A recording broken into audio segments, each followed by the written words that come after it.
गुरु साक्षात् परब्रह्म तस्मै श्री गुरुवे नमः. పరమాద్భక్తులారా, నిన్నటి దినం మనం ఏ అవస్థను ఆ అవస్థ దృష్టితో ఇంకొక దాన్ని పోల్చి చూస్తే ప్రయోజనమేమి? ఇప్పుడు జాగ్రత్త దృష్టితో చూస్తే జాగ్రత్తే సత్యంగా ఉంటుంది, స్వప్నాన్ని తీసుకొని వచ్చి జాగ్రత్త దృష్టి వేరే అవుతుంది. అట్లా కాకుండా జాగ్రత్త దృష్టిని స్వప్న దృష్టితో చూడాలా, స్వప్న దృష్టిని జాగ్రత్త దృష్టితో చూస్తే అప్పుడు మనకేం ప్రయోజనం అనేది తెలుస్తుంది.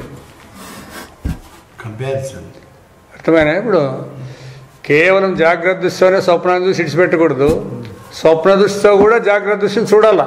జాగ్రత్త దీన్ని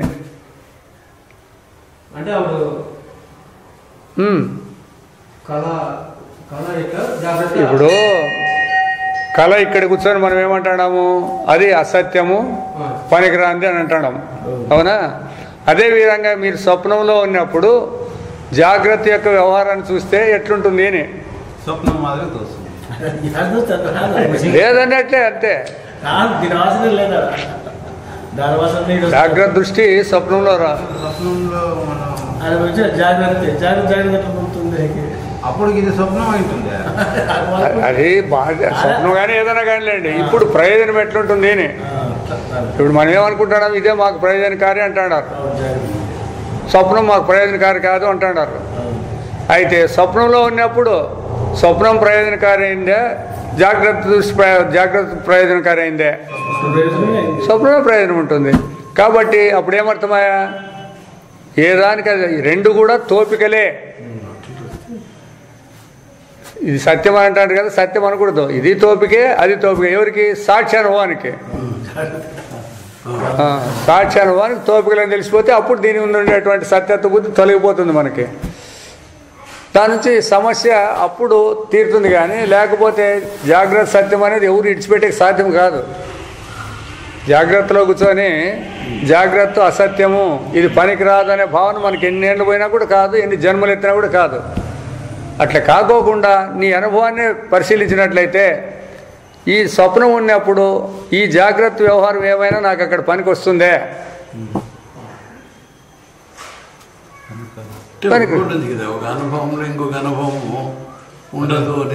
ఉండదు. అదే కాదు ఇప్పుడు మనం అంటాం కదా, మళ్ళీ లేకపోయినా అంటారు కదా మీరు. ఇప్పుడు జాగ్రత్త లేకొచ్చి మాకు స్వప్నానుభవం ఉందని అంటారు కదా స్టైల్గా అట్లా. కాబట్టి జాగ్రత్త స్మృతి ఉంది, మాకు ఇది స్వప్న స్మృతి ఉంది అని అంటున్నారు. స్మృతి అనేదానికి అర్థం లేదు, అదే కొట్టేసింది. కాకపోతే మీరు ఇప్పుడు తత్వాన్ని తెలుసుకోవాలనేప్పుడు ఈ విధంగా మీరు పోల్చి చూసుకున్నట్లయితే ఏ విధంగా ఉంటుంది అన్నట్లయితే అప్పుడు రెండు కూడా సత్యం కాదు, కేవలం పరమాత్మ స్వరూపం సాక్షి స్వరూపానికి మాత్రం రెండు తోపికలుగా తోస్తాండే కానీ మన స్వరూపానికి అవి అంటుకోలే, మన స్వరూపానికి అవి అంటుకోలేదు. స్వప్నం కానీ జాగ్రత్త కానీ అంటుకుంటాయా?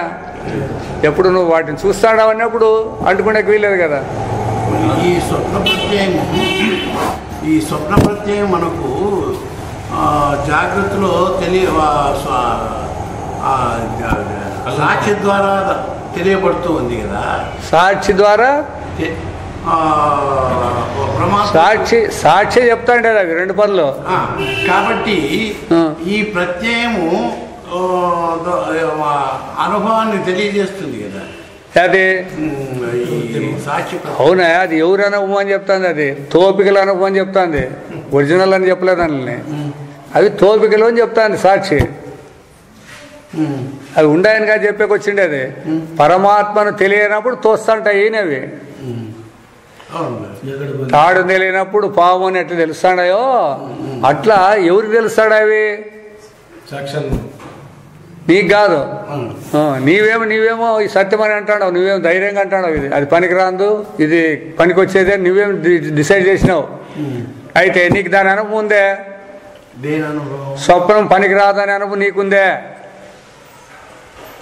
ఇక్కడ ఇప్పుడు మనం ఇట్లా మాట్లాడితే ద్వైతం ఏర్పడుతుంది కదా. యాది ఇప్పుడు సాక్షి వేరు నేను వేరు అన్నట్టుగా. అరే విను పూర్తి అప్పుడే అనక మాట్లాడకూడదు. ఇప్పుడు మీరేమంటున్నారు? ప్రపంచం ఉంది, పరమాత్మ ఉంది అంటున్నారు కదా. అవును, మొదట అవి మాట్లాడుతున్నారు కదా. దాన్ని తీసేసాకే ఇప్పుడు ఇవి మాట్లాడుతాండేది. ద్వైతం ఎట్లయితుంది? ఇప్పుడు మీరు మాట్లాడేటప్పుడే మరి అనాత్మ ఉంది, ఆత్మ ఉంది అని చెప్తే ఇప్పుడే ద్వైతంతో మాట్లాడుతున్నారంటే ఎట్లా? దాన్ని తీసేసేదానికే ఇప్పుడు ప్రయత్నాలు. అట్లా సాక్షి అనుభవంలో సాక్షి అనుభవం తెలుపుతాంది అని నీకు చెబుతూ సాక్షి అనుభవంలో నిలబడినప్పుడు రెండు లేవు అంటుంది. సాక్షి అనుభవంలో నువ్వు నిలబడితే జాగ్రత్త లేదు, స్వప్నము లేదు, నిద్ర లేదు.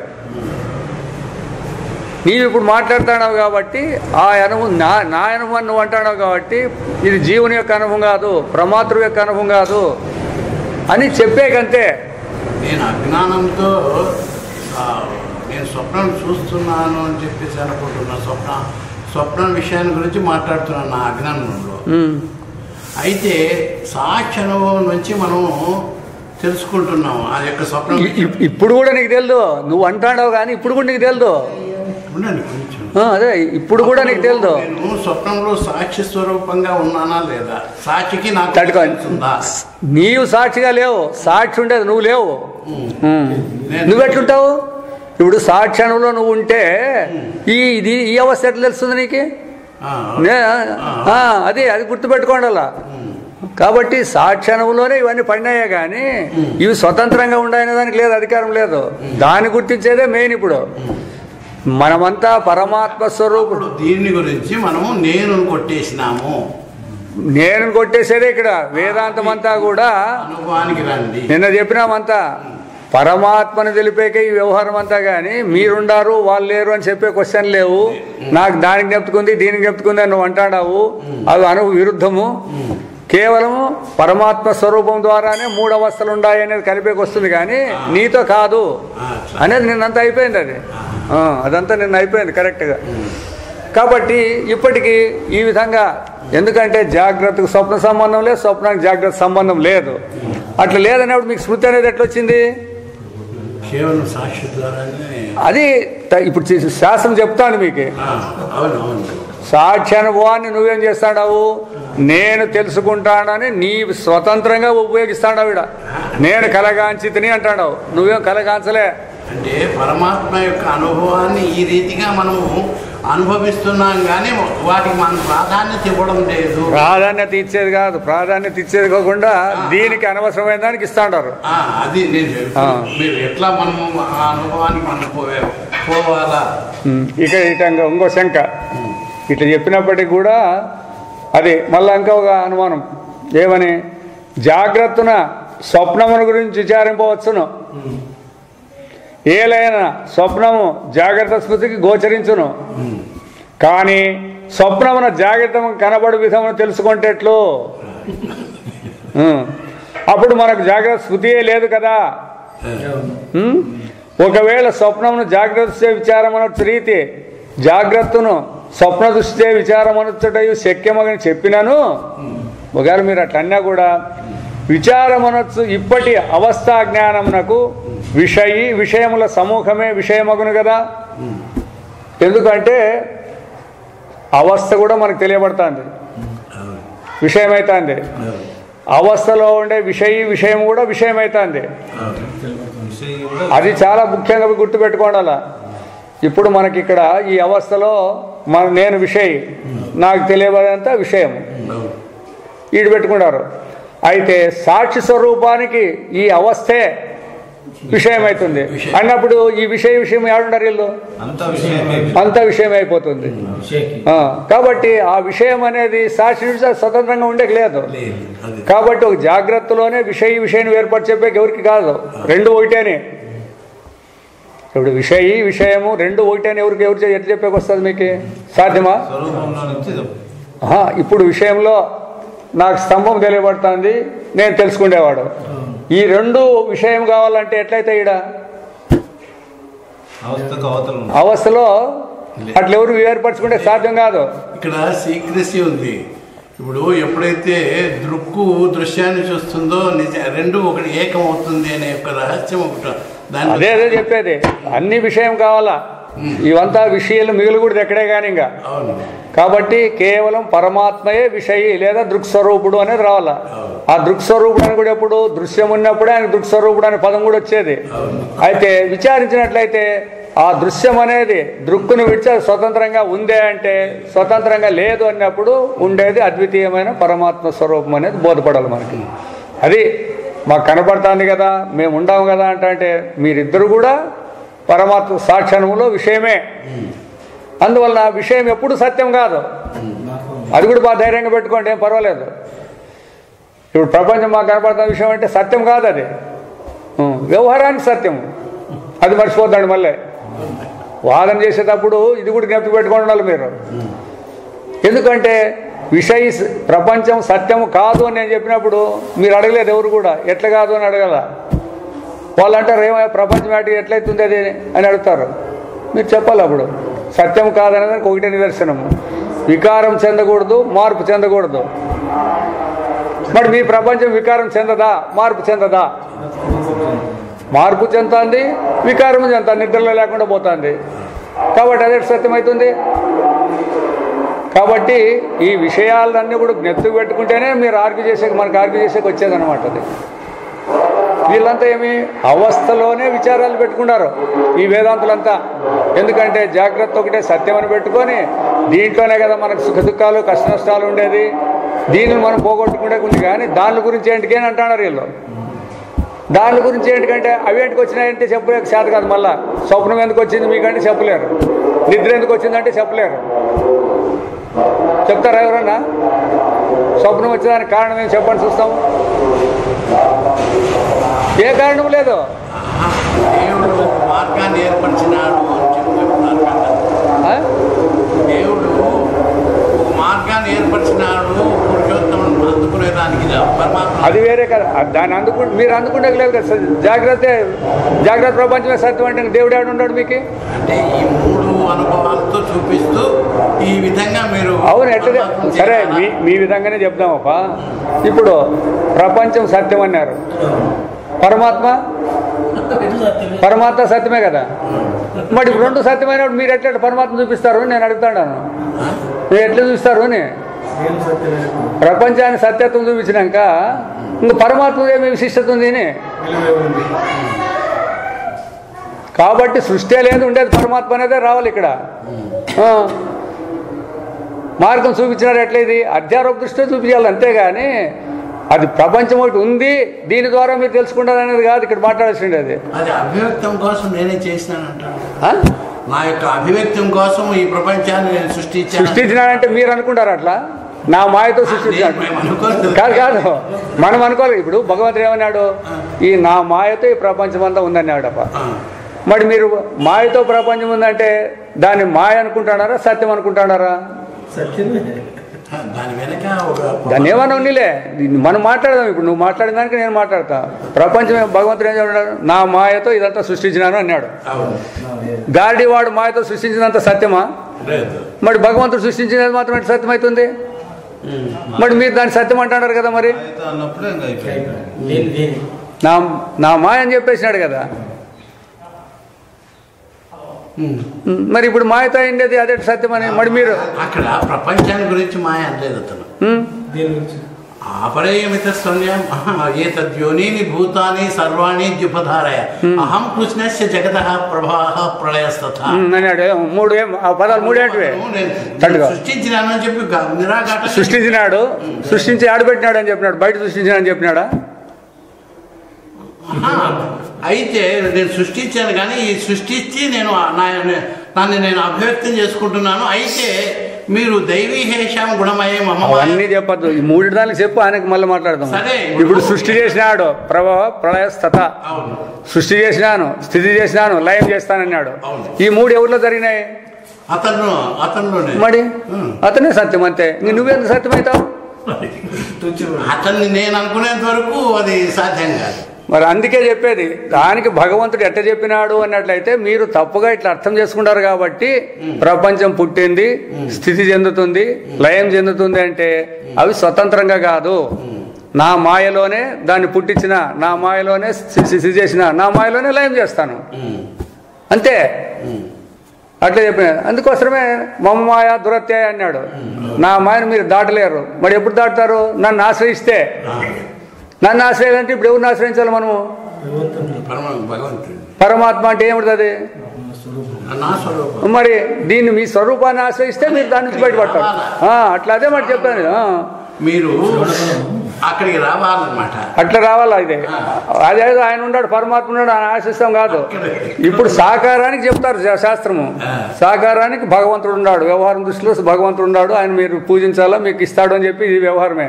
అయితే మనము మోక్షాత్తులో వచ్చినటువంటి వాళ్ళు, స్వరూపాన్ని తెలుసుకునే వాళ్ళు ఎవరిని ఆశ్రయించాలా? మన స్వరూపాన్నే. అందుకే మన స్వరూపం ఇదే కాదనే దానికి ఇప్పుడు అవస్థలు పెట్టిండేది. ఈ అవస్థలు ఎక్కడ జరుగుతాయి? నీ అనుభవంలోనే. నీ అనుభవం నీలో కాదు, నీ అనుభవంలో, నీ స్వరూపంలో జరుగుతాయి. నా స్వరూపాన్ని ఇచ్చిపెట్టి మెలకు లేదు, నా స్వరూపాన్ని ఇచ్చిపెట్టి స్వప్నం లేదు, నా స్వరూపాన్ని ఇచ్చి నిద్ర లేదు. ఇది మన అనుభవంలోకి రావాలి అందరికీ. అనుభవంలోకి రావాలంటే మీ అనుభవం చూసుకోవాలి మీరు అంతే. ఇంక వేరే ఎవరిని అడుక్కుంటేదని కాదు. అవన్నీ అడుక్కుంటే చేసేటివన్నీ కూడా ఇగో ఈ శ్రవణానికి మీకు వచ్చేటప్పటికి యోగ్యత. మిగతావన్నీ పరమాత్మ స్వరూపాన్ని మేము తెలుసుకుంటే రావాలనే అర్హత కలిగేదానికే పెద్ద దస్త్రం ఉంది. అర్థమైనా లేదా మీకు? ప్రతి ఒక్కరు కూడా స్వర్గలోకాన్ని కోరే వాళ్ళు ఉన్నారు, అర్థమైనా? పితృలోకాలు కోరే వాళ్ళు ఉన్నారు, బ్రహ్మలోకాలు కోరే వాళ్ళు ఉన్నారు. నా స్వరూపం ఏదని తెలుసుకునే వాళ్ళు మాత్రం లేరు. అందుకే భగవంతుడు చెప్పిండేది, ఎక్కడో కోట్లకు ఒకటి ఉంటాడు ఈడు అని నిండేది. తెలుసుకుంటే అందరూ అవుతారు. అందరు స్వరూపం అదే, తెలుసుకుంటే అందరూ అవుతారు కాదు. ఉండేది అందరు స్వరూపం, అది తెలుసుకుంటేది ఏముంటుంది? అందేది అది.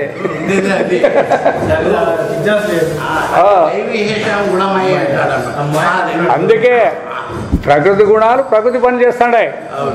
ఆ ప్రకృతి గుణాలు మీరు చూస్తాడారు, మీకే తెలుకుండా పోలేదు. ఇప్పుడు ఇది ఇప్పుడు నాకు తలకాయన వస్తుంది అనేది ఎవరు చెప్పినారు అనుకుంటున్నారు మీరు? మీ మనసు చెప్పింది అనుకుంటాడారా? మీ బుద్ధి చెప్పింది అనుకుంటాడారా? పొరపాటు పడొద్దాడా. ఎందుకంటే అనుభవాన్ని ఇచ్చి మనసు స్వతంత్రంగా లేదు, త్రూ వస్తుంది, అది కరెక్టే. అందుకే మనం సాక్షి స్వరూపులు అనేది ఎందుకు అనాల్సి వస్తుందంటే అంతా సాక్షి అనుభవంలోనే జరుగుతుంది ఇది. అయితే మనం సాక్షి అనుభవాన్ని వదిలేసి ఈ ప్రమాతృ అనుభవంలోనే వచ్చింది, మనస్సు ద్వారా బుద్ధి ద్వారా వ్యవహారం వస్తుంది, కరెక్టే. వ్యవహారానికి మీరు మనసునే ఉపయోగించాల్సి ఉండేది, అనుభవాన్ని ఉపయోగించాల్సిన పని లేదు. ఎందుకంటే అనుభవాన్ని ఉపయోగించుంటే ఈ వ్యవహారం ఇప్పుడు ఉండేది కాదు. ఇది వ్యవహారం ఉండేదే అనుభవాన్ని ఉపయోగించుకోకుండా ఈ దేహం సత్యము, మనస్సు సత్యము, బుద్ధి సత్యము, ప్రాణాలు సత్యం అని పెట్టుకుంటేనే వ్యవహారం జరుగుతుండేది. అట్లా కాకోకుండా దేహేంద్రియ మనోబుద్ధులు నేను కాదు అని అనుగుణంలో పడితే వ్యవహారం ఏంటుకుంటుంది? వ్యవహారం ఉండేకే అవకాశం లేదు. అందుకే ఇప్పుడు నేను మొన్ననే చెప్పినాను కదా, పిల్లవాడిని అడిగితే నీళ్ళు ఆడి నుంచి వస్తే కొళాయిల నుంచి వస్తాయన్నాడు. నిజంగా కొళాయిల నుంచి వస్తాయా, ఓ ట్యాంకుల నుంచి వస్తాంటాయా? ఆ ట్యాంకులకి ఎక్కడి నుంచి వచ్చినాయి? ఆ చెరువులకి ఎవడు ఇచ్చినాడు? పోవాలి. అట్లా ఈ మనస్సు బుద్ధి ఇవన్నీ పనిచేస్తున్నాయంటే మన స్వరూపానుభవమే. అయితే నేనుని ఆ సాక్షిని మనం వేరు చేసుకోలేకుండా రెండు కలబెరికి చేసుకుంటాం. అందుకే సృష్టి ఎందుకయింది అంటే తప్పు తెలివితో అయింది. పరమాత్మ స్వరూపమేమి అనాత్మ స్వరూపమేమని రెండు తెలియకోకుండా కలబెరికి చేసుకోవడమే సృష్టి. దీనికి ఏ కర్మలు లేవు. ఇప్పుడు తాడులో పాము కనబడేకి ఏం కర్మ చేసినాయి? తాడులో పాము కనబడేకి ఏం చేసినా చెప్పు, ఏ కర్మ జరిగింది? తప్పు తెలివి, అంతే. అట్లా నీవు కూడా అంతే. ఇప్పుడు తప్పు తెలివి ద్వారా సృష్టి జరిగింది, ఇది అంతే. కానీ నిజంగా సృష్టి జరిగేదానికి ఆధారం ఏడుంది? సృష్టి జరిగేదానికి ఆధారం చెప్పండి మీరు. ఎవరైనా కానీ సరే భగవంతుడు సృష్టి చేసినాడు అంటారు అనుకోండి, ఎందుకు చేస్తాడు? ఆయనకి ఏం పని ఉంది? ఇప్పుడు కేవలం ఆ త్రాడు పాముగా ఎట్లయితే కనపడిందో కించిత్ ఆ టైంలో మొత్తం మీ కాలమంతా ఆ భ్రాంతితోనే గడుపుతున్నారనమాట. దీంట్లోనే చెప్పిన భగవద్గీతలోనే అవిద్య, కామ, కర్మ, జన్మ అని చెప్పినాడు. ఏం అవిద్య అంటే? పరమాత్మను తెలియనందువలన దేహం నేను అనుకున్నారు కాబట్టి ఈ దేహాన్ని కాపాడుకునేదానికి మీకు కోరికలు పుట్టినాయి. ఆ కోరికలు పుట్టిన దాని నుంచి దాన్ని తీర్చుకునేదానికి మీరు కర్మలు చేస్తుంటారు. ఆ కర్మలు చేసినప్పుడు దాంట్లో పాపుణ్యాలు ఉన్నాయి. ఆ పాపుణ్యాలు అనిపించాక మీరు జన్మలు ఎత్తండారు. మెయిన్ తప్పు తెలివి. కాబట్టి సృష్టి అయ్యేదానికి కారణం ఏమంటే తప్పు తెలివి. లేని పాముని తాళ్ళలో సృష్టించరు మీరు. అట్లా లేని ప్రపంచాన్ని ఆత్మలో సృష్టించినాము. అంటే నువ్వే సృష్టించుకుంటున్నావు, నువ్వే ప్రళయం చేసుకుంటున్నావు అన్నాడు. వాటి తెలుసుకోలేదు కదా, జరుగుతుందని అంటున్నాడు. అట్లా అనుకుంటే ఇంకేముంది. కాబట్టి అందుకే భగవద్గీత కూడా ఎట్ట చెప్పాలా, ఏ విధంగా చెప్తే జనులకి ఇది బోధపడుతుంది అనేది ఉంది. దాంట్లో ప్రక్రియ అదేం తీసేసే ప్రక్రియ కాదు. ఎందుకంటే ఉపనిషత్తులు సారమే అది. నీవు శబ్దార్థాలు చెప్పుకుంటూ పోతే ఎన్నాళ్ళున్నా ఇంతే జరిగేది. అందుకే భాష్యం మొదలు పెట్టుకుంటే ఆ భాష్యంలో చెప్తారనమాట ఆ పదానికి ఏమర్థం చెప్పాలి నువ్వు అని. ఇప్పుడు ఉదాహరణకి ఆగమపాయి, ఈ సుఖదుఖాలన్నీ వచ్చిపోతాడాయి, దీన్ని ఓర్చుకో అర్జున అంటాడు. సరే, అర్జునుడు ఏం ప్రశ్న వేస్తాడు అప్పుడు? అవునబ్బా వచ్చిపోతాడు అంటాడు కదా, వచ్చినప్పుడన్నా నేను అనాలా లేదా అంటాడు. ఇప్పుడు సరేలే ఓర్చుకోమంటావు, అది లేనప్పుడు ఎట్లా ఇచ్చిపెడతాను, వచ్చినప్పుడన్నా ఓర్చుకోవాలా లేదా అంటాడు. వచ్చినప్పుడు కూడా లేదు అంటాడు భగవంతుడు. నువ్వు పాము అనుకున్నప్పుడు కూడా తాడేది.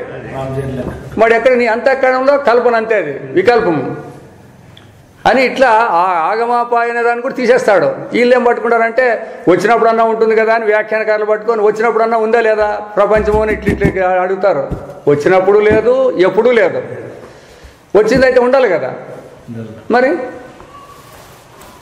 దానికే భాష్యంలో మనం భగవద్గీత వినేదానికి శబ్దాలతో వినేదానికి చాలా డిఫరెన్స్ ఉంది. దాంట్లో అక్కడనే 2వ అధ్యాయంలో చెప్పినారు, ప్రకృతి క్రియామానాన్ని కూడా కర్మ కర్మసు, ఆ కర్మంతా వినీతి మీద వేసుకుంటున్నావు, చేస్తుండేది గుణాలు చేస్తున్నాయి, ప్రకృతి చేస్తూ ఉందన్నమాట. 3వ అధ్యాయంలో వచ్చేది అదే. కేవలం అక్కడ సాక్షి స్వరూపంగానే ఉన్నావు. నైకక్షి క్షణమపి జాతి అకర్మకృత్.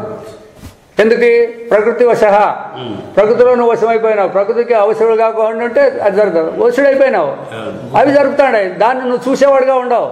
ఇప్పుడు నీ మనస్సు నాకు కారు కావాలని కోరింది అనుకో, ఎట్లా తెలుసుకుంటే అది కారు కావాలని మనస్సు అంటుంది. ఏమి ఆ కారు కావాలని మనసు తెలిసిందే నీ అనుభవంతో చెప్తాండదు. అది ఆ అనుభవం మనకు గుర్తు చేస్తుంది. మనం కనుక్కోవాలా, అవును నువ్వే మనసు కారు కావాలని కోరుతాడావు కదా, నీ దగ్గర లెక్క ఉందే, నీకు దాంతో ఏం పని ఉండదు అని ప్రశ్న వేయాల. కొనుక్కోవాలా అని అంటాను. ఇంకా ఇప్పుడు కొనాలా అన్నప్పుడు మళ్ళీ ఇంకా వేరే నిశ్చయము అన్నీ ఈ నేననేవాడినే తెలుపుతానంటే నువ్వు వీళ్ళని కట్టుకొని ఏం చేస్తావా? కాదు, బుద్ధి మొదలుకొని అహంకారం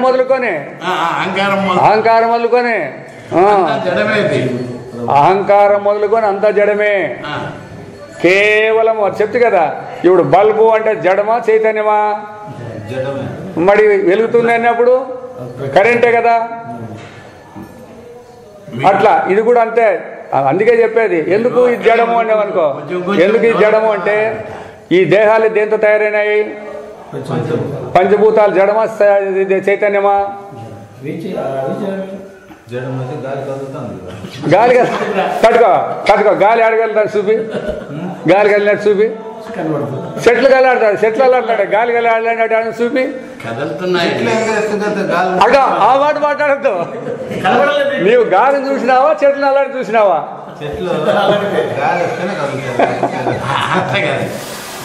పరమాత్మ సమక్షంలో అందుకే ఇవి ఏవి ఇవి మాత్రం చైతన్యవంతం కాదు, జడమే. అయితే అతని సమక్షంలో ఇవి చైతన్యవంతమైనాయి. దానితో పట్టుకొని ఇప్పుడు ఆభరణాలు అనేవి స్వతంత్రంగా లేవు. బంగారు ఉనికితో ఆభరణాలుగా తోస్తాయి. తోయడమే స్వతంత్రంగా. బంగారు లేకోకుండా అవి ఆభరణాలే ఉంటే ఒప్పుకుందాము. అట్లా ఈ వ్యవహారం కూడా అంతే. అప్పుడు ఏది సత్యము? ఏది మూలమైతే అదే కదా సత్యం కావాల్సి ఉండేది. అట్లా ఆ విధంగా తెలుసుకోవాలి. అందుకే ఈ మన దేహాత్మ బుద్ధిని పోగొట్టుకునేదానికే వేదాంతం ప్రయాణం చేయాలి, కానీ వేరే ఏం చేసినా ప్రయోజనం లేదు. ఎందుకు? భగవంతుడు అర్జునికి ఆ మోహాన్నే కదా పోగొట్టిండేది. నేను దేహము, వీళ్ళు నా బంధువులు అని మోహన్ పోగొట్టేకే చెప్పిండేది ఆయన అంతా, భగవద్గీత అంతా కూడా. కొనకు నేను నిమిత్త మాత్రుడు అని ఆయనకి అనుభవం వచ్చేటట్టు చేశాడు. ఆయన చెప్పినాడు కదా, నష్టో మోహ స్మృతిర్లబ్ధ, నా మోహం పోయింది అన్నాడు. అంతే, మోహం పోవడం అంటే అవివేకం పోయింది. స్మృతి లబ్ధి అంటే స్వరూపం మీద పోయిందని. మళ్ళీ ఆయనకి ఎందుకు యుద్ధం చేసిన అడుగుతారు వీళ్ళు మిగతా వాళ్ళంతా. ఆయన శృతి లబ్ధి అయితే ఎందుకు అంటారు జనము. శృతి వచ్చిందంటే ఇంకంత పరమాత్మ కదా అంటే, ఇంకంత పరమాత్మ అయితే మీకెందుకు యుద్ధంతో సమానం, మీకేం పని ఉంది? ఒకవేళ కొట్లాడలే వాళ్ళు, అంత పరమాత్మ అయినాక ఎవరు కొట్లాడితేనే ఎవరు తెస్తే మీకు వచ్చింది ఏముందబ్బా అక్కడ. అతను వృత్తి అతను సరే. ఇప్పుడు మనం అధ్యారోపణ చేసుకుంటాం కాబట్టి ప్రపంచం ఉంది అని అధ్యారోపణ చేసుకుంటాం కాబట్టి ఆ ప్రపంచం లేదు అని అపవాదు చేసేదానికోసమే ఇదంతా తీసుకొస్తాడు అంతే. నిజంగా ఉంటే ఆయన మాత్రం ఎట్లా చేస్తాడు? అందుకే మొట్టమొదటి కనుక్కోవాలన్నమాట. భగవద్గీత మనం చెప్పేటప్పుడే మీకు సృష్టి అయిందని నమ్మకం ఉందా, సృష్టి లేదనే నమ్మకమా అని మాట అడగండి. సృష్టి అయింది అంటారు, ఎవరైనా అంటాం, మనం అందరం అంటాం అనమాట. సృష్టి అయ్యింది అంటారు కదా, మరి సృష్టి అయ్యేదానికి కూడా కారణాలు కూడా ఉండాలి కదా. భగవంతుడు ప్రపంచాన్ని సృష్టి చేసేకి ఏ ఆధారంతో చేస్తాడు? దేవతలు, రాక్షసులు, మనుషులు, చెట్లు, గుట్టలు, కిమికీటార్లు ఇవన్నీ చేయాలి కదా సృష్టి అంటే. మరి ఇవన్నీ చేయాలంటే ఏ ధర్మంతో వాటిని అన్నిటట్లు చేసినాడు మొదట? పోనీ భగవంతుడు సృష్టి చేసేదానికి ఏదైనా ఒక వస్తువు తయారు కావాలప్ప అంటే దేశము కాలము ఉండాల. పలానూరులో పలానప్పుడు పుట్టినాము అంటాం మనం. అట్లా ఈ సృష్టి కూడా ఎప్పుడు ఎక్కడ పుట్టింది? అందుకే భగవంతుడు చెప్పిండు అంత నాలోనే చెప్పిండేది అంతే, బయట రాడని చెప్పేది లేదు. బయట చెప్తే ఆయన గతిపోతుంది, బయట చెప్తే బయట దానికంటే ముందు తయారై ఉంటుంది కదా. మరి నీదేముంటుందో సృష్టి అనేదానికి. అందుకే అంతా తనలోనే, ఆ తనలోనే అంతా అనేదానికి మనకు చెప్తే కూడా సామాన్యంగా అర్థం కాదని మళ్ళా శాస్త్రం ఏం చేసింది, మీరు ఏదైతే తప్పుతో మీరు కళ అనుకుంటున్నారో ఆ కళ వ్యవహారాన్ని చూడండి అంటుంది. మళ్ళీ ఇప్పుడు కళ నీలోనే వచ్చింది, నీలో సృష్టి నువ్వే కదా. ప్రపంచం సృష్టి అయిందా లేదా? పంచభూతాలు, మానవులు అంతా వ్యవహారం అంతా సృష్టి అయిందా లేదా? అది ఎక్కడుండింది? సృష్టించినారు, తన కళ ఎందే ఉంది. మరి ఎక్కడ పోయింది? అది కళలోనే పోయింది. మరి ఇప్పుడు దానికంత కారణం ఎవరు అని అట్లా ఈ దీన్ని మీరు దానికి అనుభవం పొందించుకుంటే ఇప్పుడు మనకు జాగ్రత్త స్వప్నాలు రెండు చూపించుకుంటూ వచ్చండి. అది దానికి ఎంత విలువ ఉందో దీనికి అంతే విలువ ఉండేది. ఈ రెండు ఎవరి యొక్క వ్యవహారము? ఇవి మీ యొక్క వ్యవహారాలు కాదు. నేను కలగంటాను, నేను నిద్రపోతానని నీ వ్యవహారం కాదు ఇదంతా అనేది చెప్పేకే శాస్త్రం అంతా ఇట్లా వచ్చింది. అందుకోసమే మొట్టమొదట ప్రపంచ అభిమానం విడిచిపెట్టడానికంటే ముందు దేహాభిమానం విడిచిపెట్టాలని చెప్పేది వేదాంతం అంటే. అందుకే వివేకం ద్వారా వైరాగ్యం వచ్చిన వాళ్ళకి మాత్రమే మీరు వేదాంతం చెప్పండి అని ఉండేది. ఆత్మానాత్మ వివేకం లేకుండా వాళ్ళకి, వైరాగ్యం లేకుండా వాళ్ళకి చెప్తే ఏం కుదురుతుంది?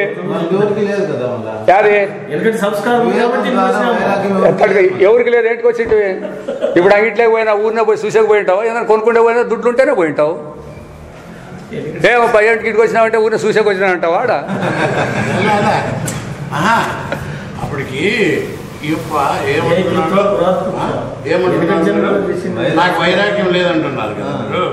అయితే నీలో ఉండే వైరాగ్యం నీకు తెలియబడి లేదనమాట, అదే ఎక్కువస్తూ ఉంది. అది చెప్తే కదా నీ సంస్కారమే నీకు తెలిసేలేదు మనకు. అందుకే సంస్కారమే మనకి ఇప్పుడు ప్రధానంగా వ్యవహారాన్ని చేపిస్తాండేది. ఏది? వ్యవహార సంస్కారం ఉంటే వ్యవహారంలోకి ఎక్కుతుంది, పరమాత్మ సంస్కారం ఉంటే పరమాత్మ సంస్కారంలోకి ఎక్కువస్తుంది. అందరూ వచ్చేకలేదు దీనికి. వచ్చినా ఎట్లా వస్తారు కొంతమంది అంటే కేవలం ఏమో చెప్తారని తట్టుకో వేదాంతం అని ఇనేకొస్తారు, కానీ నా స్వరూపం ఏమిటిదని తెలుసుకుంటేకి వచ్చేవాళ్ళు చాలా కష్టము. ఎట్లయితే పంట పండిస్తానే పెద్ద రాశి కనపడుతుంది, తూర్పు పోస్తే పోతాయి చూడంతా, అట్లా పోతాయి ఇవి కూడా. కేవలము ఆ సంస్కార బలం ఉండేవాళ్ళే దీని కూర్చొని వినేక ధైర్యం ఉండేది అంతే. అందుకే శంకరాచార్యకు 4 శిష్యులు అని ఉండేది, లక్షలకేం శిష్యులు లేరు ఆయనకి. కారణం ఏమిటికి? లక్షల మందికి వ్యవహారం కావాలా.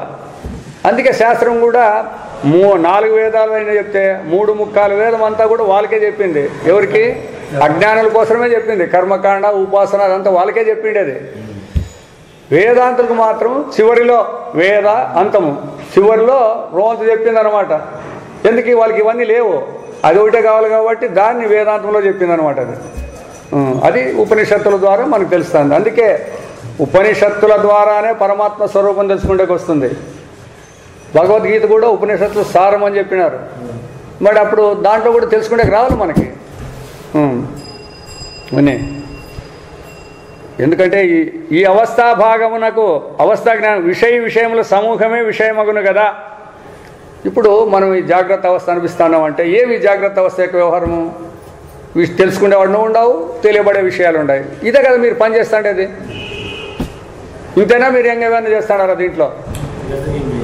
విషయాలు విషయము, విషయాలు విషయము, ఇదే కదా మీ జ్ఞానం ఉండేది కూడా. వేరే జ్ఞానం ఏమైనా కొత్త ఉందే? లేదు. ఇక్కడ విషయకి అంతఃకరణాన్ని జోడించాడు. కాబట్టి విషయ సమూహం ఈ రీతి మనము విషయమునే విచారమునొచ్చినట్టు వలన విషయ రహస్యము బోధపడలేదు కాదా. మీరు రెండు విషయాలే ఇడ మీరేమనుకుంటున్నారు? ఒకటి విషయము ఒకటి విషయము అంటున్నారు. ఆడు పొరపాటు పడిపోయినారు. వీడు విషయాన్ని మీరు పెట్టుకుని ఇచ్చినారు. ఇంకా ఈ అబ్బాయి తెలుసుకుంటేది అని. అయితే వీడు కూడా విషయం అవుతాడనే జ్ఞానం లేదు మనకి. ఎందుకంటే అవస్థను తెలుసుకుంటే నీవు ఈ విషయం ఎందుకైతావు? ఇది రహస్యం అంటే ఇట్లా. అట్లా మాకెంతో పెద్ద జ్ఞానం ఉంది, మేము చంద్రలోకానికి, మీ చంద్రలోకానికి ఒకటి ఆ లోకానికన్నా పంపేయండి. ఇవన్నీ మెలకులో జరిగేటివి, ఇవన్నీ విషయాలు ఏడిపోయినా కూడా. కాబట్టి ఈ రీతి మనం విషయమునే విచారం వచ్చినప్పుడు వలన విషయ రహస్యం బోధపడలేదు కాదా. ఇది ఏదియో ఒక విధమున శక్యమని భావించినను, ఒకవేళ లేదప్ప మేమే విషయాన్ని మేము అనుకున్నా కూడా మన విచారం జాగ్రత్త మందే సంభవించును కదా. జాగ్రత్త నిడిచి జాగ్రత్తను మీరు తెలుసుకోలేదు. జాగ్రత్తలో ఉండేదాన్ని మీరు తెలుసుకుంటున్నారు, కానీ జాగ్రత్తను తెలుసుకున్నట్లయిందే. ఎంచే విచారం చేసినా కూడా మెలకులో మీరు తెలుసుకుంటున్నారు విషయగా. ఈ మెలకు అనేదాన్ని ఎవరు తెలుసుకుంటారు? మేమే కదా అంటారు. మీరే మెలకుని తెలుసుకుంటారు అంటారా? మెలకు వచ్చినాక నేను అంటారా? మరి నువ్వే మెలకు తెలుసుకుంటే నేనే మెలకు తెలుసుకుంటానని నాకు నీకు మా అధికారం ఉందే? లేదు. అప్పుడు మనం జాగ్రత్తనకే అధిక ప్రాధాన్యత వచ్చినట్లుగును కదా. కాబట్టి ఈ విధంగా ఆ నిజమైన విషయాన్ని కనుక్కోకపోతే ఈ జాగ్రత్తే సత్యమని మనం దీనికే ప్రాధాన్యం ఇచ్చి వ్యవహారం చేసుకుంటాము. అయితే అవస్థాత్రయ దృష్టి మర్మమును చక్కగా ఎరుగనందున ఏం అవస్థాత్రయము అంటే అది ఎవరికి తెలుసు. ఏముండదు దానివల్ల చెప్పాలి. ఏం రహస్యం ఉందప్ప? మెలకు వస్తుంది, నిద్ర వస్తుంది, స్వప్నం వస్తుంది. ఈ మూడింటికంటే ఏముండదు రహస్యం దీంట్లోనూనే. అందుకంటే ఏమైనా ఎక్కువ అడుగుతారో చెప్పండి. అవస్థాత్రయాన్ని మీరు విచారం చేయాలంటే ఏం దాని గురించి తెలుసుకోవాలని అంటారు అందరూ జనం. ఏం ప్రయోజనం దాంతో నుంచి? మూడు అవస్థల గురించి తెలుసుకుంటే ఏం ప్రయోజనం మాకి? ఏదో జాగ్రత్తలో ఉండే విషయాల గురించి తెలుసుకొని కష్టాసుఖాలు పోగొట్టుకుంటే పడిపోయా. దీనిలో మూడింటి గురించి తెలుసుకుంటే మనకు వచ్చేదేమి?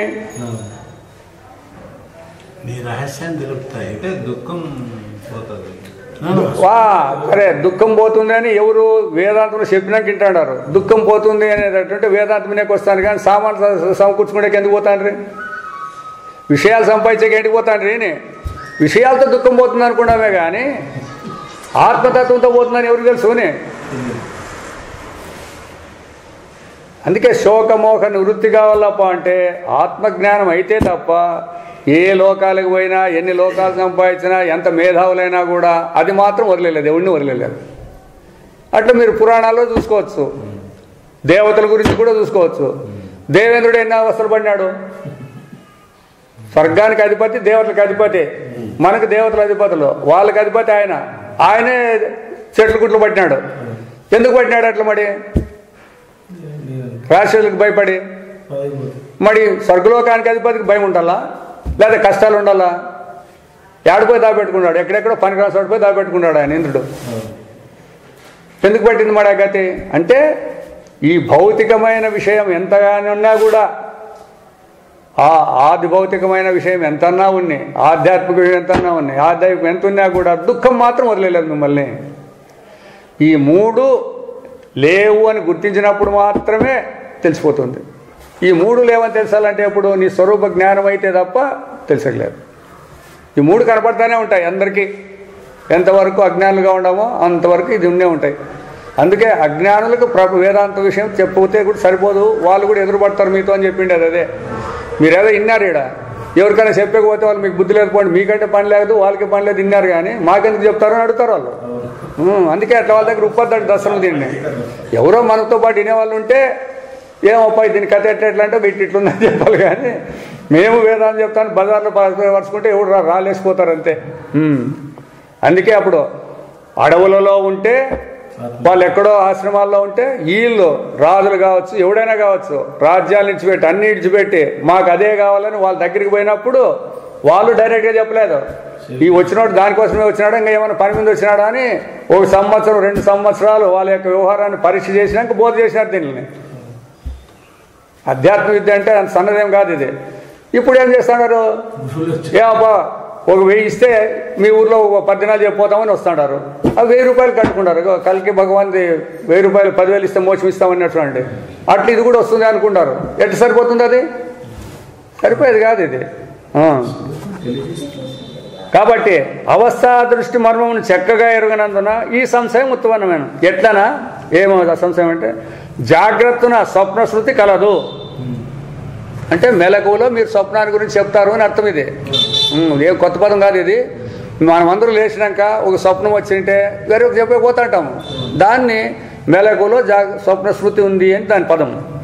స్వప్నమున జాగ్రత్త స్మృతియే ఉండదు. ఎందుకు అంటే మనం స్వప్నానికి పోయినాం అనుకోండి, ఇక్కడ హాయిగా భోజనం చేసినాము, పండుకున్నాము, మధ్యాహ్నం నిద్రపోయినాము. నిద్రపోతే మనకు స్వప్నం వచ్చింది, అక్కడ ఆకలి అవుతుందని తిరుగుతాడారు మీరు. నిజంగా మీకు జాగ్రత్త స్మృతి ఏమనంటే ఆడట్లా అంటే లేదు కదా. ఆ పదం ఇది దీనికి అర్థం అనమాట. ఇట్లుండా ఒక దృష్టిచే వేరొక దానిని పరికించుటట్లు, ఒకదాని దృష్టితో ఇంకోటి దాన్ని ఎట్లా మీరు విచారం చేస్తారంటే దానికి ఇప్పుడు సమాధానం చెప్తున్నాడు అని ఆక్షేపించిన అతడు, ఇట్లా ఎవడైతే ఆక్షేపం చేస్తాడో అతడు తన అనుభవం తానే ఎరుగుకున్నాడు.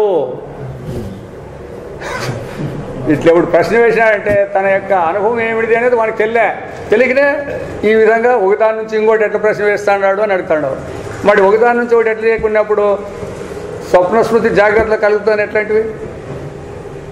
అది కలిగిందంటాడు, ఇది కలగలేదు అంటాడు. ఎట్లాంటివి అది? అది నీ అనుభవం, అదే నీ అనుభవమే, కానీ అది ప్రమాత్రం అనుభవం కాదు ఇది. అందుకోసమే అనుభవాన్ని గుర్తించుకోకున్నాడు ఈ మాటలు మాట్లాడుతుంటాడు. ఏలైనా జాగ్రత్త దృష్ట్యా స్వప్నము నికృష్టావస్థగా కనిపించినను, నికృష్టావస్థ అంటే ఏమి? పనికిరాని దీని, అంతే కదా. స్వప్న దృష్టిచే చూసినప్పుడు జాగ్రత్తమే లేకపోవుటచే, మీకు జాగ్రత్తలో స్వప్నం శృతి అన్నా ఉంది, నేను లక్షాధికారి అంటానో ఏదో ఒకటి ఉంది. స్వప్నానికి పోతే ఈ జాగ్రత్తలో ఉండేది నీ భూమి, నీ ఊరు, నీ పేరు, నీ ఇది కూడా లేదు కదా. ఇది ఇంకా నికృష్టం కాదా ఇప్పుడు మీరు చెప్పినట్ల? అందుకే వేదాంతంలో స్వప్నానికే విలువిస్తారు కానీ జాగ్రత్తకి ఇయ్యరు. జాగ్రత్తకి ఇచ్చలేదు. మొదట మీరు అనుకున్నారు కాబట్టి దీన్ని చెప్పుకుంటూ వస్తాను శాస్త్రం, అంతేగాని వాళ్ళు స్వప్నానికి నిద్రకి రెండింటికే విలువ ఇచ్చిండేది. 2 దర్శనాలు ఉండేది. ఈ స్వప్నాన్ని జాగ్రత్తని 2 కలిసి దర్శనావస్థ అని పేరు పెట్టించినారు. దీనికి సపరేట్ లేదు చేయలేదు దాంట్లో వాళ్ళు. దర్శనావస్థ అంతా స్వప్నం కింద లెక్క. నువ్వే చెప్పు ఇప్పుడు, నేనేం చెప్పాలా? నేకేం పట్టింది, నువ్వేం చెప్తావు చెప్పు, దానికి నేను చెప్తా. మళ్ళీ జాగ్రత్తలో ఉన్నాయి ఎందుకు స్వప్నం కాకూడదు నేను అడుగుతా. తట్టుకో ఏమి ఆయన మెలకు వచ్చిందా నీకెట్ తెలుసు? ఆయన నిద్రపోలేదులే, స్వప్నం ఎందుకు కాకూడదు అని. అవును, అదే నిద్రపోయింది, స్వప్నం వచ్చింది. అవునబ్బా, నిద్ర నుంచి మేలుకుంటే స్వప్నం వచ్చింది. ఏం మెలకు రావాలని ఏముంది? నిద్ర ఇచ్చిపెట్టాకే స్వప్నం వచ్చేది. అదర్శనం లేదా నీకు? అందుకే చెప్పే బాగా గుర్తుపెట్టుకోమని మొన్ననే ఎన్నో దూరం చెప్పినా మీరు గుర్తుపెట్టుకోలే. నిద్ర నుంచే మెలకు రావాలా, నిద్ర నుంచే స్వప్నం రావాలా. స్వప్నం అప్పుడు కూడా మనకి స్వప్నం అని తెలియదు, జాగ్రత్త అనుకుంటా. అట్లా ఇదేమన్నా స్వప్నమే ఎందుకు అనకూడదు? అట్లనే కాదు, అదే కరెక్ట్. అందుకే ఎవడు కూడా ఇప్పుడు జరిగే వ్యవహారాన్ని జాగ్రత్త స్వప్నం అంటే ఎవరు చెప్పేకి రాదు. ఎందుకు అంటే నువ్వు స్వప్నం అని చెప్తే వాడు జాగ్రత్త అంటాడు, కొట్లాడు. ఇప్పుడు స్వప్నంలో ఉంటుంది అనుకో, ఒకవేళ యథార్థంగా వాడు ఏమయ్యా మంది ఇప్పుడు స్వప్నం అంటే బుద్ధి ఉందా లేదా, మన ఇద్దరు మాట్లాడుతాడామా లేదా, ఎందుకు జాగ్రత్త కాదంటావాడా? మరి ఈడ అట్లా అంటాడారు. అందుకే స్వప్నాన్ని జాగ్రత్తను మీరు విశదీకరించక మీకు ఎట్టి పరిస్థితి సాధ్యం కాదు. ఎందుకంటే అవి రెండు లేవు, ఉండింటే మీరు చేస్తాంటే కరెక్టే. ఒకటి కనపడేది ఒకటి ఉంది, కనపడింది ఒకటి ఉంది. కనపడింది నిద్ర, కనపడేది స్వప్నం కానీ జాగ్రత్త కానీ. అందుకే రెండే అవస్థలు ఉండేది. మూడు అని ఎందుకు చెప్పినారంటే మనం అనుకుంటాం మూడని, జాగ్రత్త ఉంది, స్వప్నం ఉంది, నిద్ర ఉందంటే అనుకోండి ఎవరు వద్దన్నారని అధ్యారోపం చేసి అనువాదం చేసి శాస్త్రం మనకు చెప్తా ఉంది. ఇప్పుడు అంతే. ఇప్పుడు మొన్నటి వరకు విచారం చేసినాం కదా, జాగ్రత్తలో ఏమేమి ఎక్కువ ఉన్నాయి, స్వప్నంలో ఏమేమి తక్కువ ఉన్నాయి. ఆకలి దప్పులు అయినప్పుడు ఈడ ఉన్నాయి, ఆకలి దప్పులు ఆడ ఉన్నాయి. స్వప్నంలో ఆకలి దప్పులు అయినప్పుడు భోజనం తినరా, ఆ భోజనం తింటే ఆకలి తీరుతాడా? ఈడ ఆకలి దప్పులు అయినప్పుడు పూజ తింటే తీరింది, ఆడ తీరింది. ఏమి ఇప్పుడు మీకు కొత్తగా ఈడ అయిండేది ఆడ కాకుండా పోయిండది. ఆడ నిద్ర వస్తే నిద్రపోయినారు స్వప్నంలో, ఈడ నిద్ర వస్తే నిద్రపోయినారు. మెలకు వస్తే ఈడ మేలుకుంటారు, ఆడ మేలుకుంటారు. ఏమి ఇవన్నీ ఏం తక్కువైనాయి మీకు? దానికి దీనికి ఎక్కువ ఏడుంటాయని. అందుకే ఈ విచారం చేయలేదు ఎవరు మీరు. స్వప్నం అంటానే ఊరు కళ అని పెట్టేసేసినారు. స్వప్నం యొక్క విచారం కూడా ఇట్లే ఉంది. ఆడ కూడా మెలకులు ఉన్నాయి, నిద్రలు ఉన్నాయి, స్వప్నాలు ఉన్నాయి. దాంట్లో కూడా ఆడ మీకు స్వప్నంలోనే అయింటే 30 ఏళ్ళు 40 ఏళ్ళు బతికి మీరు ఇండ్లు కట్టి పిల్లలను చదివించి పెండిళ్ళు చేసేటువంటి జరిగినాయా లేదా? ఆడ మీరేమంటారు? రోన్సేపు కదా అంటున్నారు. ఏ ఆధారంతో రోన్సేపు అన్నావు? ఏ ఆధారంతో అన్నావు రోన్సేపు అని? రోన్సేపులు అన్నీ జరుగుతాయా?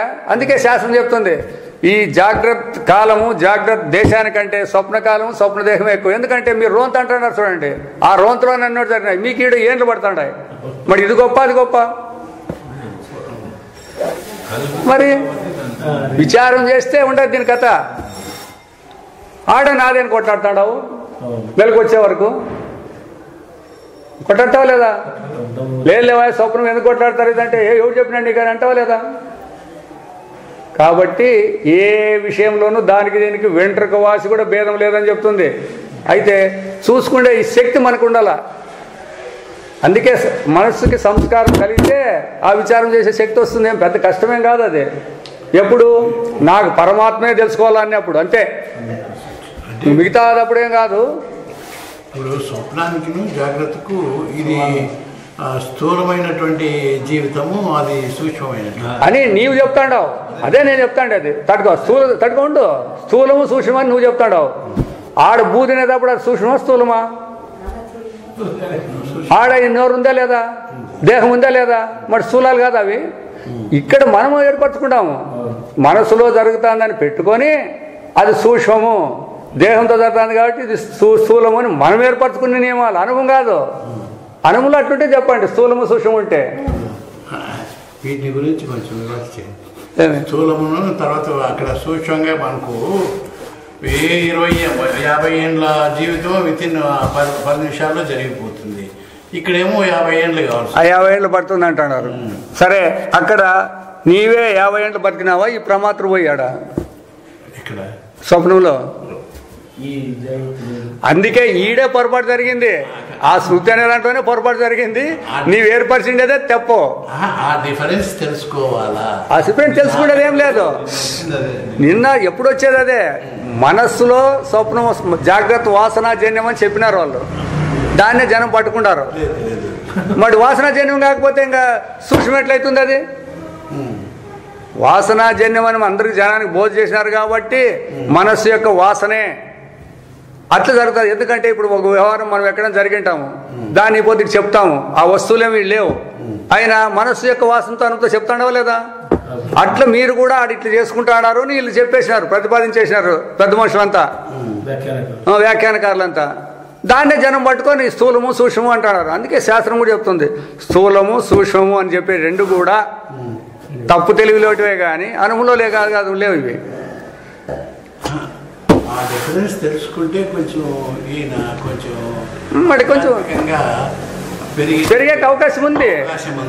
అవకాశం లెక్కాచారంగా ఉంది. అదేగా చెప్తాండేది ఇప్పుడు మనం వ్యవస్థల్లో చెప్తాండేది అదే పాయింట్లే చెప్తాండేది.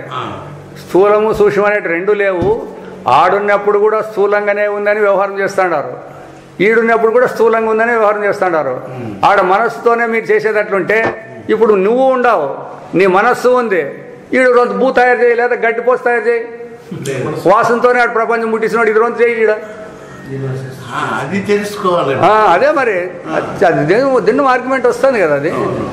కాబట్టి నీవు స్వప్న ప్రపంచాన్ని సృష్టి చేసే యోగ్యత ఈ మనస్సు వాసనకే ఉంటే నీవు ఉండవు, నీ మనస్సు ఉంది, చెయ్యి, ఒక గడ్డి పోసి తయారు చేయి చాలు, మిగతా ఏమొద్దు. నువ్వు అక్కడ మీరు ప్రపంచాన్ని సృష్టి చేసినారు కాబట్టి అది ఎవరి సమాచారము అంటే సాక్షానుభవంలోనే అది తెలుస్తుంది, సాక్షానుభవంలోనే ఇది పడింది. మనమేమనుకుంటానంటే నా మనసు వాసనతో దాన్ని సృష్టి చేసినానంటే కాదు, ఆ విధంగా రావాలన్నమాట. కాబట్టి స్వప్న ఇది వస్తే ఆ రెండిటికి ఒకే విలువగలని స్పష్టమగును. ఎప్పుడు జాగ్రత్తలో ఉన్నప్పుడు స్వప్నం విషయం పనికిరాదు, స్వప్నంలో ఉన్నప్పుడు జాగ్రత్త విషయంలో పనికిరాదు అన్నప్పుడు ఏమర్థమయ్యా, రెండు సమానమే. అంతేకాదు స్వప్నం వచ్చిపోతుంది, జాగ్రత్త వచ్చిపోతాండాయి. పోనీ జాగ్రత్త ఎప్పుడు ఇట్లే ఉందా, పోనీ ఈ జాగ్రత్త ఉండి దాంట్లో స్వప్నం వస్తా అంటే అప్పుడన్నా మాట్లాడండి. అట్లన్నా ఉందా మీకు? మీరే అంటారు ఏమి జాగ్రత్త పోతేనే స్వప్నం ఉంటుంది, స్వప్నం ఉన్నప్పుడు జాగ్రత్త లేదని మీరే అంటారు, నిద్రపోతే రెండు లేవని అంటున్నారు. వ్యవహారికంగా సమానమే కానీ ఆధ్యాత్మికంగా సమానం కాదు. ఆధ్యాత్మికంగా లేనే లేవు, సమానం పెడితే ఉంటే దానికి సమానం చేయాల కాదు.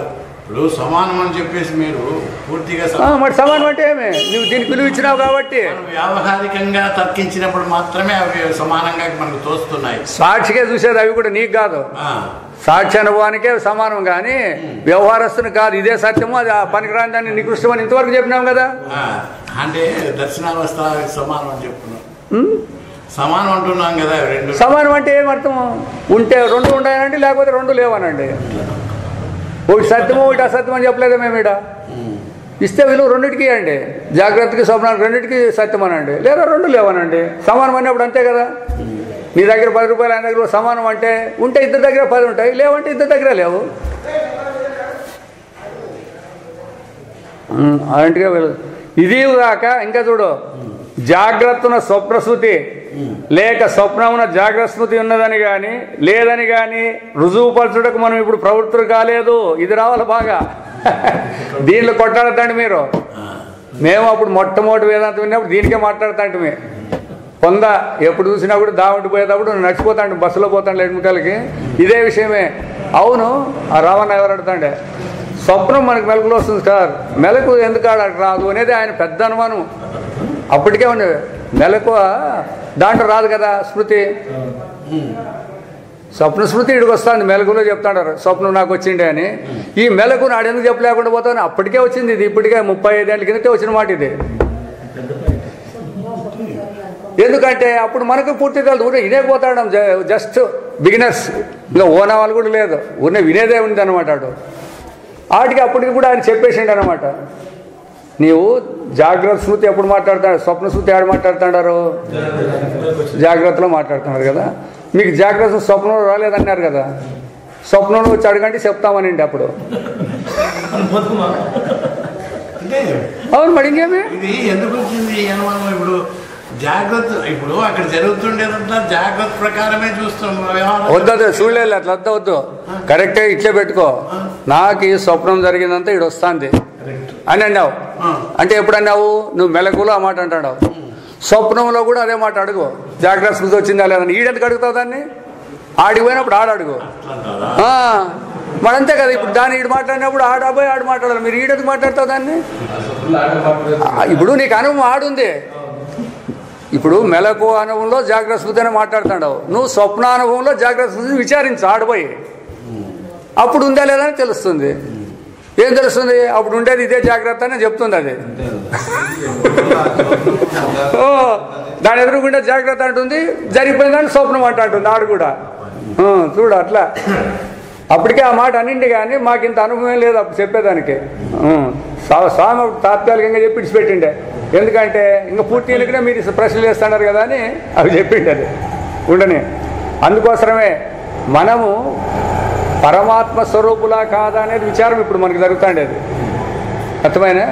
సందేహాలు ఉన్నాయి, సందేహాలు నివృత్తి చేసుకోవాల్సిందే. అయితే సందేహాలు కొట్లాడుకుంటూ కూర్చోకూడదు. మీరు ఎందుకు కొట్లాడకూడదు అంటే నియమాలు లేవు దానిలన్నిటికీ.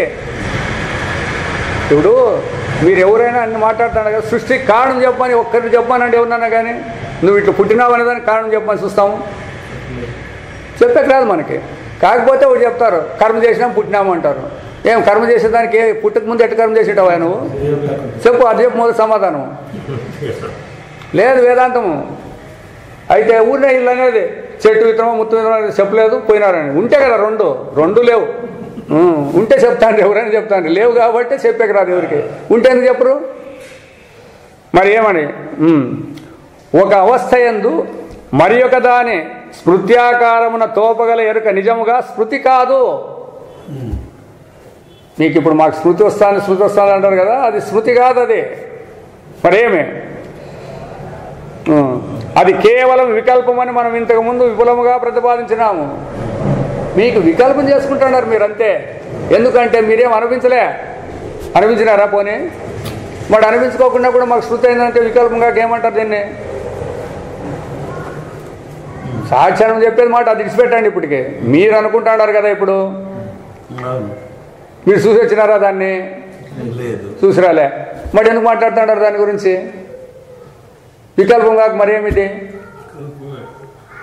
అనేది మన తప్పుని తీసేసేది. ఇప్పుడు మళ్ళీ పూర్తి నీ ఎందుకు మీరు కల్పించుకొని మాట్లాడుతున్నారు ఇక్కడంతాను అని. లేవు అవి. ఎట్లా కల్పించుకుంటే దానికి ఉదాహరణ చెప్తాడు చూడు. ఏ జ్ఞానమునకు అన్వయం విషయం నిజముగా లేదో, ఏ జ్ఞానానికి తెలియబడే వస్తువు లేదో. ఇప్పుడు స్తంభం అన్నాము, స్తంభం ఉంటే అన్వయం అవుతుంది, స్తంభం లేకపోతే. ఇప్పుడు మీరు కూడా ఏమడుతున్నారు? ఆ స్మృతి లేదు కదా అని అంటున్నారు చూడండి. దానికి విషయం కాకపోతే అది ఉందని ఎందుకు కొట్లాడుతున్నారు అని. ఎప్పుడు మీ జ్ఞానానికి విషయం లేదో అది ఉండాలని ఎందుకు పట్టుబడుతున్నారు మీరు? అవి వికల్పాలు పట్టుబడితే ఎట్లయితుంది? అట్టి జ్ఞానమును వికల్పం అందరు. దానికి ఉదాహరణ కూడా. ఎందుకంటే ఈ మాట చెప్తే కూడా ఎవరికి అర్థమైంది ఇది.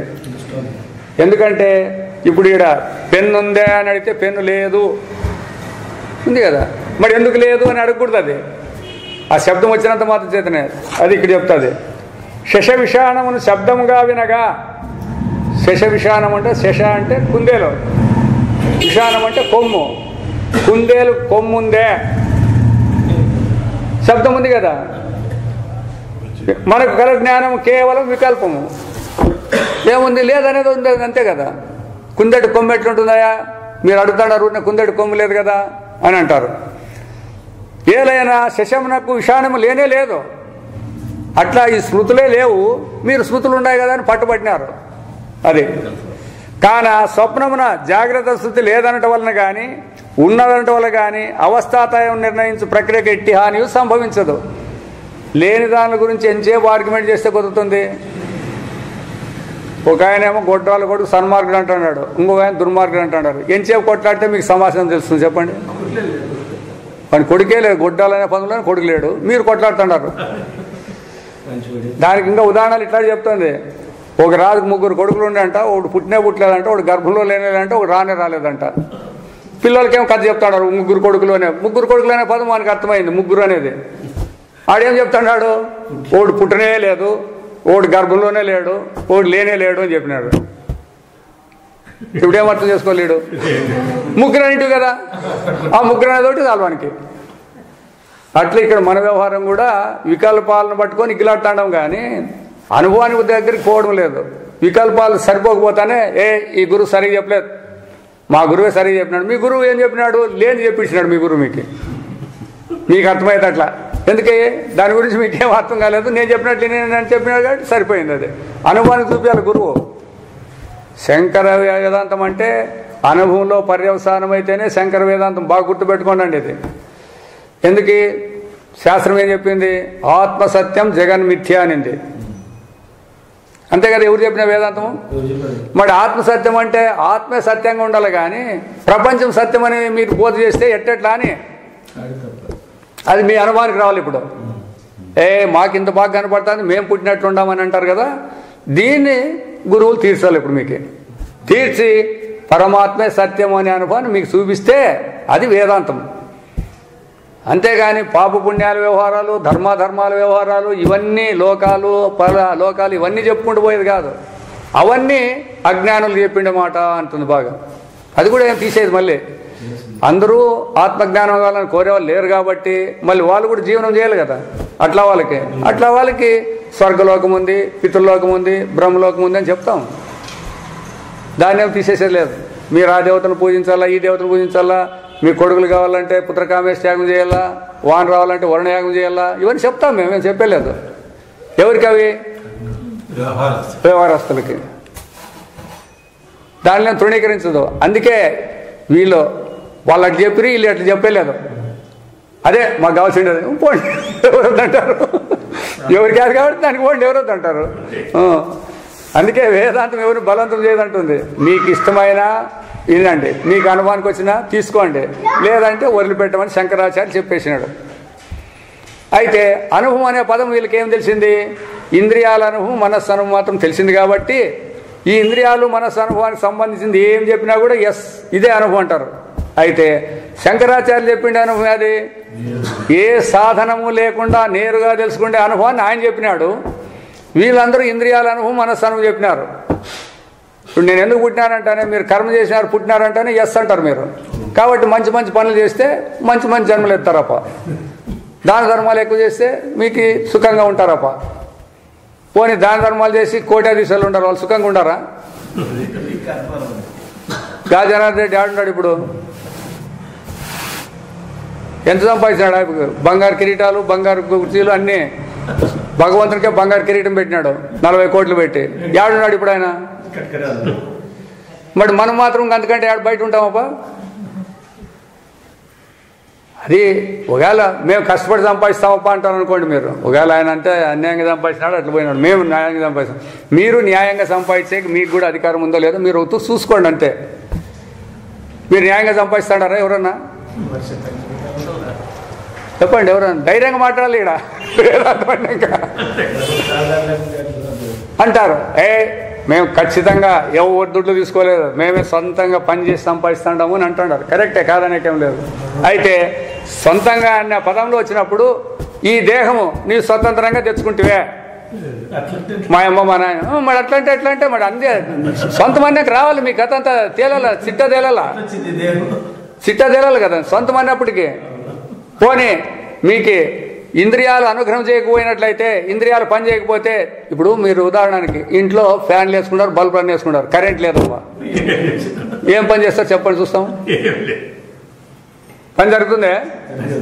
అట్లనే మీకు దేహం ఉందిలేండి, ఆ దేహానికి చైతన్యం లేకపోతే నాదనేది ఉందా మీకు? మరి అట్లా ఇప్పుడు చేన్లు కొనుక్కుంటారు, దుడ్లు కొనుక్కుంటారు, ఎరువులు కొనుక్కుంటారు, వాన్ కొనుక్కుంటారా? కాలువలో నీళ్ళు ఉండాలి సరిపోయి. కాలువలో నీళ్ళు లేనానికి కాలువలో నీళ్ళు ఉన్నాయి, సూర్యుని వెళ్తురు లేదు, ఏం కొనుక్కుంటావు? కరెంట్ ఇప్పుడు చూపిస్తావా? చెప్పు నీకతే కానీ కొనుక్కున్న వాళ్ళకతే కానీ. ఇప్పుడు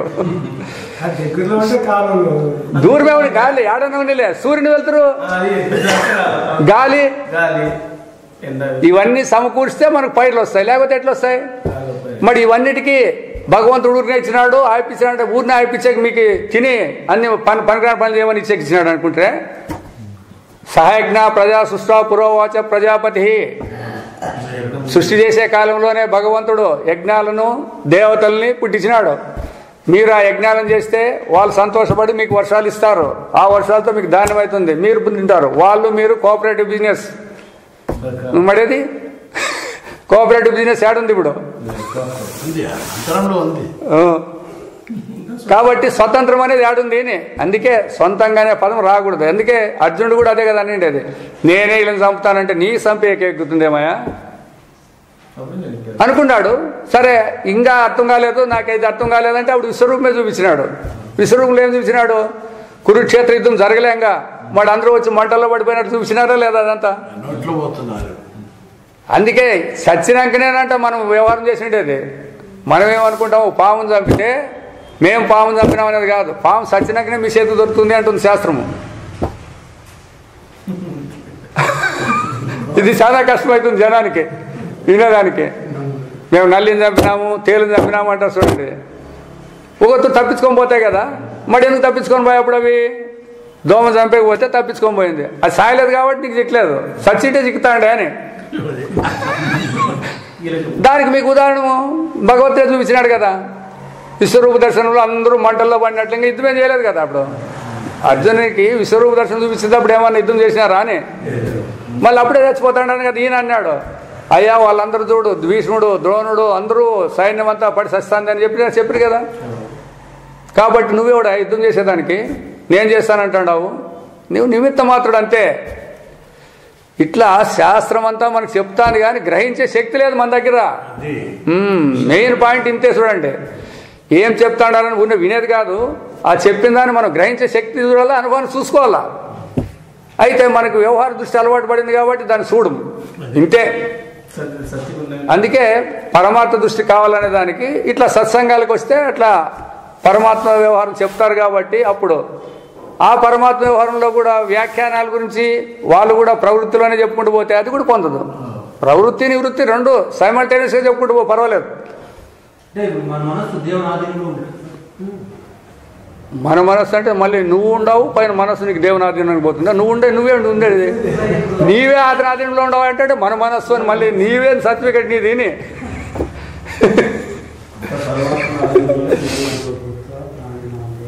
ఆభరణం అడిగినంట నెక్లెస్, నేనంతా బంగారులోనే ఉండానా అని. నువ్వు బంగారులో లేక వెండిలో ఉండవా? అంతా బంగారులోనే ఉండేది. అట్లుంది మన మనస్సు. లేదు సార్ మన ఇంద్రియాలు భగవంతుని అధీనంలోనే ఉన్నాయంటే నీవే అతని అధీనంలో పడినావంటే మళ్ళా దాని కథ ఎందుకు?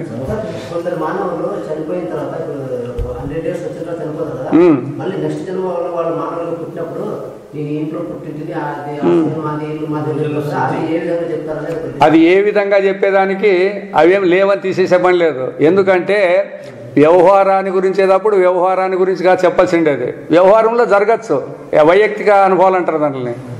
ఎప్పుడైతే మేము పుట్టేది సత్యేది సత్యం అనుకుంటారో లేదా పంచాంగాల్లో చెప్పే సత్యం అని మీరు ప్రవర్తిస్తూ ఉన్నారో అప్పుడు కూడా ఆ శాస్త్రాన్ని నమ్మాల్సిందే. మీరు అయిపోతుంది.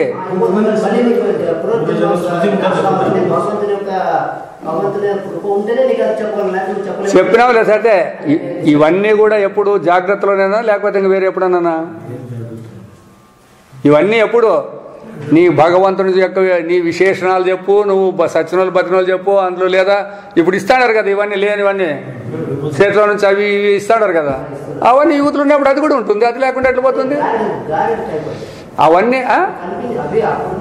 అందుకే అతీంద్రియ శక్తులు లేవనద్దు, అతీంద్రియ శక్తులు ఉన్నాయి. ఎట్లున్నాయి అంటే అవి వ్యవహారంలో అతడు సాధించుకుంటాడు, వెనక జన్మలో సిద్ధి పొందింటాడు. ఆ సిద్ధి ఉండే దానివల్ల ఎవరైనా ఇవ్వచ్చు, ఆ సిద్ధులు ఇచ్చే దాంట్లో లేదు తప్పన్నది కూడా ఎవరో కూడా. అయితే ఆ సిద్ధులు ఇచ్చే ఆయన ఆ సిద్ధులు ఇచ్చిన దాన్ని తీసుకుని మీరు ఏం బాగుపడతారు అనేది కావాలి. ఇప్పుడు ఇక్కడ భయం పోయిందే, మీకు దుఃఖం పోయిందే దానితో, అది కావాల్సిండేది ఇక్కడ. చూడు యాది రెండు ఉన్నట్లా అసలు చెప్తే కదా బతికిచ్చే శక్తి కూడా ఉందని చెప్తే కదా నేను. బతికిచ్చే శక్తి కూడా ఉంది మహానుభావులకి, లేకుండా ఏం పోలేదు. పురాణాల్లో ఉండే కదా కథలు. అయితే ఆ పురాణాల్లో బతికిచ్చే వాళ్ళ శక్తిని గురించి కూడా ఏం చెప్తుంది శాస్త్రం? అది అవి పనికిరావు. ఇప్పుడు బతికిచ్చినాడు అనుకోండి, ఆ బతికిచ్చిన ఆయన అట్లా బతుకుని ఉండాలి కదా, ఆయన చేస్తాడు కదా. ఇప్పుడు దానికైతే ఏమీ మరి చనిపోవాల్సిందే. ఇప్పుడు అందుకే కదా హనుమంతునికి అన్ని శక్తులు ఉన్నాయి, అవునా? అన్నీ ఉన్నాయి. మరి ఆయనకి అన్ని శక్తులు ఉండి సీతను కూడా రాముని తీసుకొచ్చి ఇచ్చినాడు. మళ్ళీ ఆయన కాళ్ళ దగ్గర ఎందుకు కూర్చున్నాడు అనేది ఫోటోలో మీరు చూసినారో లేదా? ఏం కర్మ పట్టిందని కూర్చున్నాడు కాళ్ళ దగ్గర అని చెప్పండి, అది అడుగు. రామునికి సాయం చేసినాడు, రాముని కాళ్ళ దగ్గర ఎందుకు కూర్చుంటాడు నేను అడుగుతాడా? ఏం చెప్తావు? కాబట్టి జ్ఞానమే ప్రధానము, ఇవన్నీ అప్రస్తుతముని. ఇవన్నీ ఎన్ని శక్తులున్నా అప్రస్తుతం, ఇవన్నీ కూడా పనికిరావు. ఆ పరమాత్మ స్వరూపమే కావాలనేదే మెయిన్ పాయింట్. అందుకే ఆ ఆంజనేయునికి కూడా ఆ లంక నుంచి వచ్చేటప్పుడు కొంచెం అహంకారం కలిగిందంట. ఏమని? కొంచెము అట్లా నేనే కదా సీతను తెచ్చినాను అని అన్నాడంట. మనసులో బయటకనిలే, మనసులో అనుకున్నాడు. అట్లా కుర్చీలో కూర్చొని అందరూ వచ్చేటప్పుడు అనుకున్నాడు అనమాట. అప్పుడు రాముడు ఆంజనేయరు నీళ్ళు తీసుకురాబో అన్నాడు. నీళ్ళు తీసుకురావని, ఇదేం చెప్పనులే నేను నీళ్ళు తెస్తానని ఎగిరినాడు అనమాట. ఎగిరినాడు, సరోవరానికి దగ్గరికి పోయినాడు. ఆ సరోవరం దగ్గర నీళ్ళు తెచ్చేటప్పుడు ఆ రాక్షసి, ఆ సరోవరానికి ఆమె హెడ్, అక్కడ ఉన్నటువంటి కావలి రాక్షసి పట్టుకుంది ఈడ్చుకొని పోతుంది. జర్ర ఈడ్చుకొని పోతుంది. ఈడ్చుకొని పోయి ఆడ కట్టేసింది. ఒకసాట కట్టేసి వాళ్ళ యజమాని పిలిపిస్తే ఇట్లా మన పర్మిషన్ లేకుండా నీళ్ళు తీసుకొని పోతాడని కట్టేసినాడు. చూస్తే అన్ని ఇట్లా కోతలే ఉండాలంట, దండిగా ఉండాలంటాడు అన్ని వరుసత. ఈ పట్లాంటివే కోతలన్నీ. ఈ పోతే ఆహారం ఏం పెట్టాలప్ప అంటే ఈ కోతనే కట్ చేయమని చెప్పిందంట. పట్టుకొని వచ్చినారు, పట్టుకొని వచ్చి నిలబెట్టినారు. కత్తి తీసుకున్నాడు. అప్పుడు మనోడు రామ అన్నాడు. రామ అంటే రాముని పక్కన కూర్చున్నాడు. అంటే ఆ అహంకారం వస్తానే ఇంత పని జరిగింది చూడండి. యాడికి పోలే, ఆడే ఉన్నాడు. అయితే భగవంతుడు స్వప్నం కాదు, అది భగవంతుడు మాయ. వీని జ్ఞానం కలిగజేసాక భగవంతుడు అంత క్రియేట్ చేస్తాడు అని అట్లా పక్కలోనే ఆ రామ అంటానే రెడీ. అంటే నువ్వు రాముని మర్చిపోయినావు. అప్పుడు నేనని తెచ్చుకున్నావు కాబట్టి నీకు అట్లా మనము ఎప్పుడు జ్ఞాపకం పెట్టుకున్నావా మనం దేవుణ్ణి?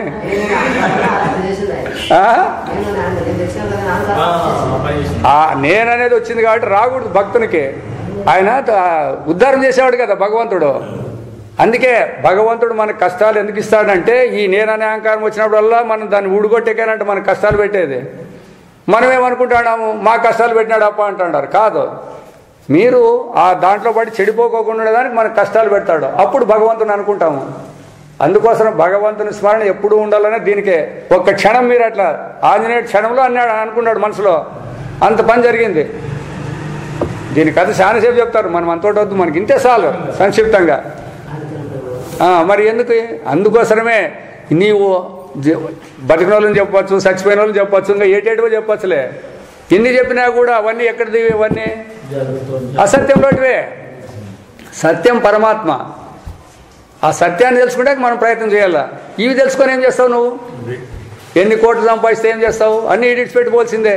అయితే ఈ కోట్లు సంపాదించిన దాంట్లో ఉండే అధర్మం కానీ ఇది ధర్మం కానీ ఏముంటే అవి నువ్వు జన్మెత్తి అనిపించాలా. ఇవేం రావు నీ దగ్గరికి అప్పుడు. అందుకోసమే సత్యం గురించి తెలుసుకునేదే వేదాంతము. ఎందుకంటే మానవ జన్మ ఎత్తిండేది కూడా అందుకే ఉండాలి. కానీ భోగభాగ్యాలు అనిపించే కాదు మన మానవ జన్మ వచ్చిండేది. పరమాత్మ తత్వాన్ని తెలుసుకునే దానికోసమే. ఇప్పుడు రామకృష్ణ పరమహంస కూడా మనకు తెలిసినట్లు వాళ్ళందరూ లేలే, కాళికాదేవి ప్రత్యక్షమైందని అందరూ చెప్తాడారు, అంతా ఉంది. మరి ఆయన కూడా మరి కాళికాదేవి ప్రత్యక్షమైతే నాకు అవి ఇవి అని చెప్పి భోగాలు అనిపించాల్సింది కదా. మరి ఎందుకు అనిపించలేదు అవి? ఆయన కూడా మళ్ళీ తోతాపూర్ దగ్గర పోయి ఆత్మతత్వమే తెలుసుకున్నాడు కదా.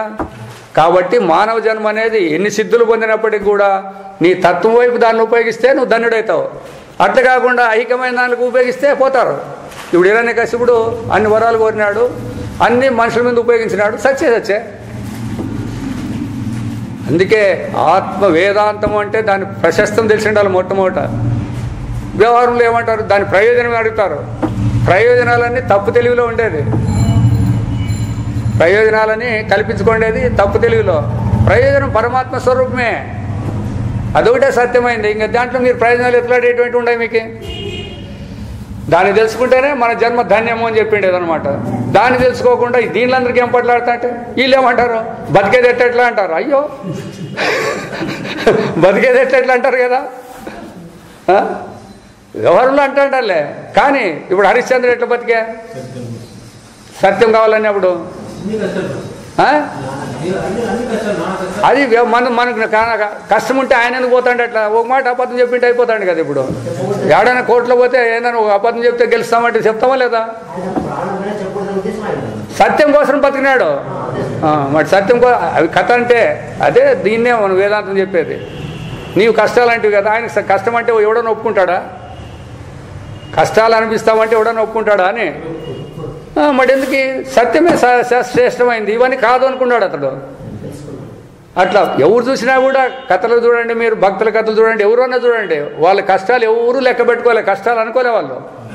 ఒక స్టేజ్ పోయిన తర్వాత కష్టాలు నావి కాదు, కేవలం ప్రకృతే అది చేస్తుంది, అనుభవిస్తుంది అనే ఒక స్టేజ్కి వస్తాడనమాట. వాళ్ళకి భర్త వచ్చేసి ఉంటుంది, అదంతా కొత్తగా అప్పుడు తెచ్చుకుంటారు కాదు, వెనకల నుంచి వచ్చేసి ఉంటుంది. ఆ జన్మ అనిపించాక వచ్చింటారు వాళ్ళకి. ఆడ చివరి ఉంటుంది, ఆ చివరిలో అదరంతా అనిపిస్తారు, పోతారు. అందుకే ఇప్పుడు కొంతమంది 30 ఏళ్ళకి శంకరాచార్యులు ఎన్ని ఏళ్ళు బతికినాడు చెప్పు? 32 ఏళ్ళు. ఎందుకు అట్టుబడినాడంటే ఆయన తత్వాన్ని ప్రచారం చేసాక మిగిలినాడు, తాను చేసినాడు, వెళ్ళిపోయినాడు, అంతే. రాని పోని మనకెందుకు దాంతో మనం ఇప్పుడు తెలుసుకుంటే వచ్చిపోయేట్టు ఉన్నాయా? కాదబ్బా, ఇప్పుడు సృష్టి లేదు అంటే వచ్చిపోయేవాళ్ళు ఎవరు అని కాదు, అట్లా ఉండి ఆయన కథ తెలిపోని.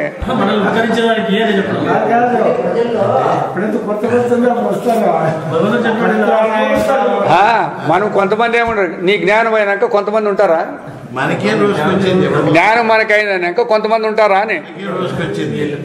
నీకు నిద్రపోయినాక కొంతమంది ఉండారంటే ఏమైనా ఉందే? మరి ఈడ తెలిసిపోతాను కదా కొంతమంది లేరనేది. ఇంక మళ్ళీ ఆ యాడికి ఎందుకు పోతారు?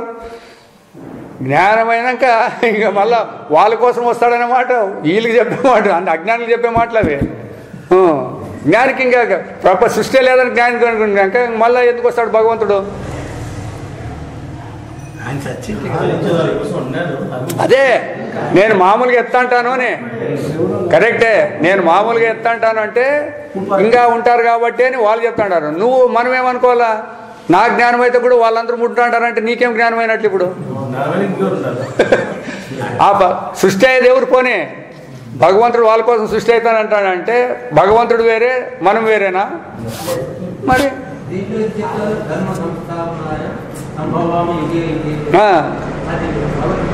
భగవద్గీతలోనే ఏమని ధర్మాన్ని చెప్పినాడు, తట్టుకో ఆయనే చెప్పినాడు. ఆయన కూడా సృష్టి లేదని చెప్పినాడు, దాన్ని ఎందుకు వినకూడదు నువ్వు? రెండు ఆయనే చెప్పినాడు, అదెందుకు వినకూడదు అని. అందుకే మనం ఎట్లా వాళ్ళప్ప అంటే అదేమో అంటారు చూడ, అనుకూలం కావాల్సిన వాళ్ళని మనకు అనుకూలంగా ఉండేది తీసుకుండేది, అననుకూలం వాళ్ళని ఇడిచిపెడతాండేది. ఇప్పుడు భగవంతుడు కృష్ణుడికి ఏం చెప్పినాడు? సృష్టి అయిందని చెప్పినాడు, సృష్టి కాలేదని చెప్పినాడా? శోకమోహాలు లేవు అని చెప్పినాడు. దేహదారులకు శోకమోహాలు ఉంటాయా లేదా? మరి శోకమోహాలు పోవాలంటే ఏం కావాలా? అంతేకాదు ప్రవృద్ధర్మం నివృద్ధర్మం చెప్పుతూ మళ్ళా వాసుదేవ తత్వం అంటాడు. ఆ వాసుదేవ తత్వం అంటే ఉండేదంతా పరమాత్మే. అది తెలిపేకే వచ్చిండేది భగవద్గీత. దాంట్లో పదాలు వాడతాడు, దండి వాడతాడు, నేనే సృష్టి చేసినాను అనేది, ఇవన్నీ ఉంటాయి కదా. మరి మీరు భక్తి యోగంలో రావాలా, జ్ఞానయోగంలో రావాలా అని చెప్తాడు. అవన్నీ చెప్పినాడు, పదాలు చెప్పలేదని కాదు. పదాలు చెప్పినా దానికి ఎందుకు చెప్పినారు? అజ్ఞానుల కోసం చెప్పుకుంటూ వచ్చిండేదే. మళ్ళా నువ్వు మళ్ళా పుడతాడనే దానికి నీకెందుకు? జ్ఞానమైన నీకు జ్ఞానమైనాక ప్రపంచం సృష్టి లేదు ఇంకా. అందుకే చెప్పేది, విచారం చేసేటప్పుడు మనస్సు పెట్టుకొని ప్రశ్నలు వేసేపోతావు. నువ్వు అడ్డుముండవు ఆయన సందిడ్సు శ్రీరామ్ వెంకటగిరి అడ్డుముంటే అర్థమయ్యలేదు, సబ్జెక్ట్ అర్థమయ్యలేదు. కాబట్టి ఇక్కడ స్వప్నమున జాగ్రత్త లేదంట వల్ల కానీ ఉన్నదంట వల్ల కానీ అవస్థాతత్వం నిర్ణయించే ప్రక్రియ ఎట్టి హాని సంభవించదు. మీరు ఉందన్నా లేదన్నా ఆ అవస్థాత్రయ ప్రక్రియ అంటే పరమాత్మ స్వరూపంలోని తోపికలు, పరమాత్మ తెలియనందువల్ల నీవు కలుగుతాడనే దానికి ఏం హాని లేదు. స్వప్నమున జాగ్రత్త శుద్ధని లేక జాగ్రత్తన స్వప్నశుద్ధి కలదని దేని ఆధారం అనుభవించి తెలుపుతున్నామో అదే సాక్షి చైతన్యము. ఇప్పుడని అర్థమైనా? ఇప్పుడు స్వప్న స్మృతి జాగ్రత్తలో ఉంది అని అంటాడు, జాగ్రత్తలో స్వప్న శుద్ధి లేదు, అది స్వప్నంలో జాగ్రత్త శుద్ధి లేదు అంటాడు. ఏమిటో నీ బుద్ధితో చెప్తాడావా అనుభవంతో చెప్తాడారా మీరు? అందుకే ఎప్పుడు మాట్లాడినా కూడా అనుభవంతోనే అనేది గుర్తుపెట్టుకోవాలా. నేనుండాను అన్నప్పుడు కూడా అనుభవంతోనే చెప్తాండేది, నీవు కాదు చెప్తాండేది. జనం అంతా నేనుండాను కదా, నేను కానొస్తాడానా లేదా అని ఇట్లే మాట్లాడతారు అందరూ. నేనుండానని నీకేమిటో తెలిసింది? మనసుతో తెలిసిందే, బుద్ధితో తెలిసిందే, ఇంద్రియాలతో తెలిసిందే? చెప్పండి మీరు ఎవడన్నా కానీ. ఇప్పుడు అని రాని, ఎవరికైనా రాని, అనుమానం తీర్చుకొని అందరూ తీర్చుకొని, ఒకరికే వద్దు. అయితే వ్యవహారంలో చెప్తాడావు, మనస్సుతో చెప్తాడాను, బుద్ధితో చెప్తాడాను అని. అవునా? మనస్సు బుద్ధి అనేది స్వతంత్రంగా ఉండాయా? అహంకారాన్ని విడిచి లేవు కదా అవి. అంతకుముందే చెప్పినా కదా, వివేకంలో దృశ్యాలు ఎంచేపు ఉన్నా కూడా దృక్కుని చెప్పలేవు. అందుకోసమే నేననేవాడు అన్నింటినీ ఉపయోగిస్తాడు. నేననేవానికి బుద్ధి తెలుసు, మనస్సు తెలుసు, ఇంద్రియాలు తెలుసు, విషయాలు తెలుసు వీనికి. అయితే విషయాలు ఇంద్రియాలు తెలుసుకోలేదు, ఇంద్రియాలు మనస్సును తెలుసుకోలేవు, మనస్సు బుద్ధిని తెలుసుకోలేదు, బుద్ధి నేను తెలుసుకోలేదు. నేను అన్నింటినీ తెలుసుకుంటాడు. వీటి వరకు వేదాంతులు అందరూ కూడా వచ్చినారు. ఈ అహం ప్రత్యయం అంటారు చూడండి, వీటి వరకు అందరూ వచ్చినారు. ఈ నేననేవాడు ఎవడు ఎట్లా తెలుసుకుంటావు అనే పదం వచ్చినప్పుడు నిలబడినారు అందరూ. దీన్ని ఎవరు విచారం చేసేకపోలే. ఇంకా జాగ్రత్తలో నేనున్నాను చాలని వీటినే విచారం పెట్టుకుంటారు. కానీ నేనుండాననే దానికి నీకు ఆధారమేమి? దేంతో చెప్తావు? చెప్పండి, ఎవరైనా చెప్పండి, ఏం పర్వాలేదు. ఇంకా ఈ పొద్దు నెక్స్ట్ క్లాస్కి ఆలోచన చేసుకొని రండి, పర్వాలేదు, ఏం తొందర లేదు దీనికి.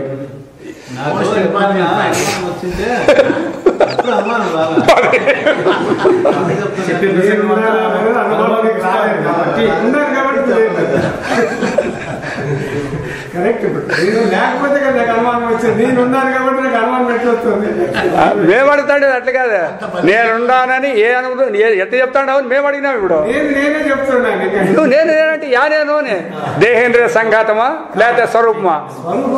మరి ఆ మాట రా, కరెక్ట్. ఆ మాట వస్తే ఒప్పుకుంటాము. అదే మేము చెప్పాక అదే వచ్చిండేది. ఉన్ని అంత మాత్రమే అర్థం చేసుకున్నారు చాలు.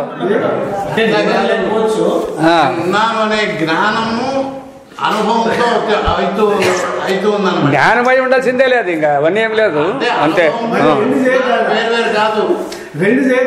అందుకే ఉన్ని కాబట్టి సరే ముందు పోయినాం. అది ఏ సాక్షి చైతన్యము, ఏది తెలిసిందన్నా సాక్షితోనే చెప్పాలి. ఇప్పుడు మీరు ఒక విషయాన్ని నాకు ఇది తెలిసిందన్నా కూడా సాక్షణంతోనే, తెలియలేదన్నా కూడా సాక్షణమే. అయితే వ్యవహారంలో మనం మనస్సుతోనే అంటున్నాం, కరెక్టే, వ్యవహార దృష్టితో. అయితే ఆ మనస్సు అనేది దేంతో పనిచేస్తుందంటే అనుభవంతో పనిచేస్తుంది. అనుభవాన్ని విడిచి మనస్సు కానీ, బుద్ధి కానీ, అహంకారం కానీ, ఇంద్రియాలు కానీ పని చేయవు అనే జ్ఞానం మనకు రావాలి. ఇప్పుడు వ్యవహారంలో ఇవేం కరెక్టే, దీన్నేం తీసేద్దండి. అయితే ఈ వ్యవహారానికంత ఆధారం ఏమి? ఒక ఆభరణం ఉండాలంటే ఆధారం ఏమి? మీరు అంటాడలే నెక్లెస్ బాగుంది, డిజైన్ బాగుంది అని అన్ని పేర్లు పెడతాడారులే, దాన్ని అంతా బంగారుకే పెడతాడారా లేకపోతే వేరే సపరేట్గా నెక్లెస్ అనేది ఉందే? అట్లా మూలం మీ స్వరూపమే. మీ స్వరూపంలోనే ఇవన్నీ మీరు లెక్క పెడతాడారు, కాదనేకేం లేదు. అయితే మీరు స్వరూపాన్ని అనుకోకుండా ఈ ఉపాధికే సత్యం ఇచ్చి చేస్తాడారు కాబట్టి ఈ ఉపాధి సత్యం కాదు అని చెప్పి శాస్త్రం వచ్చిండేది. అనుభవము, ఆత్మ, చైతన్యము, పరమాత్మ. ఇప్పుడు ఏదో త్రైత సిద్ధాంతం అని నేను ఎవరో చెప్తాడారంటారు చూడది, జీవాత్మ, ఆత్మ, పరమాత్మ అంట. మరి వాళ్ళ కథ వాళ్ళు ఎట్టెట్టుండారో మనకేం తెలియదు. ఇవన్నీ జీవాత్మ అంటే వాళ్ళు ఏ దృష్టిలో ఉండారో, ఆత్మ అంటే ఏ దృష్టిలో ఉండారో, పరమాత్మ అంటే ఏ దృష్టిలో ఉండారో, వాళ్ళు ఎట్లా విభజించుకుంటారో మనకు తెలియదు. అదంతా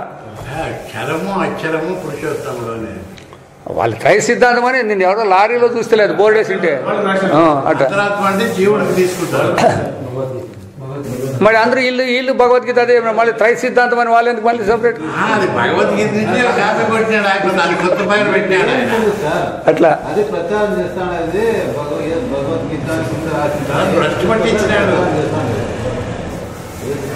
అట్లా అందరూ కూడా అంతే. ఇప్పుడు ధ్యానం అనేది కూడా ఈ సిద్ధాంతం నేనే తీసుకొచ్చినాననేటట్టుగా అందరూ ఇట్లా చూపించుకుంటున్నారు. అంతా కాపీ దీంట్లో అంతా.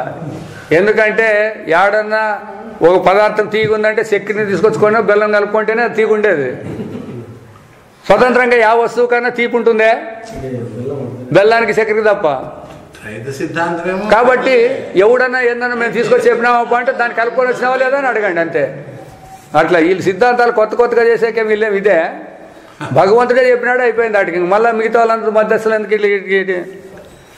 కాబట్టి అదే రెండవస్థలకు సమానంగా నుండి జ్ఞానం అనుట స్మృతి అనుభవాలను ప్రస్ఫుటమగును. మీకు స్మృతి వచ్చింది అనే దానికి గుర్తేమప్ప అంటే మీరు అనుభవ స్వరూపులు అనుకునే మీకు స్మృతి వచ్చింది, కానీ ఉపాధులతో కాదు అనేది గుర్తుపెట్టుకోండి. తెలిసిందని చెప్పినా కానీ తెలియలేదని చెప్పేటప్పుడు కూడా ఆ యొక్క అనుభవంతోనే ఈ తెలిసిందనేది తెలియలేదనేది ఈ మనస్సు చెప్తా ఉంది. అదే ఫండమెంటల్. ఇవి కాదు అనేది జ్ఞప్తి పెట్టుకోవాలి. అంటే స్మృతి అంతఃకరణానికి సంబంధించింది కాదు.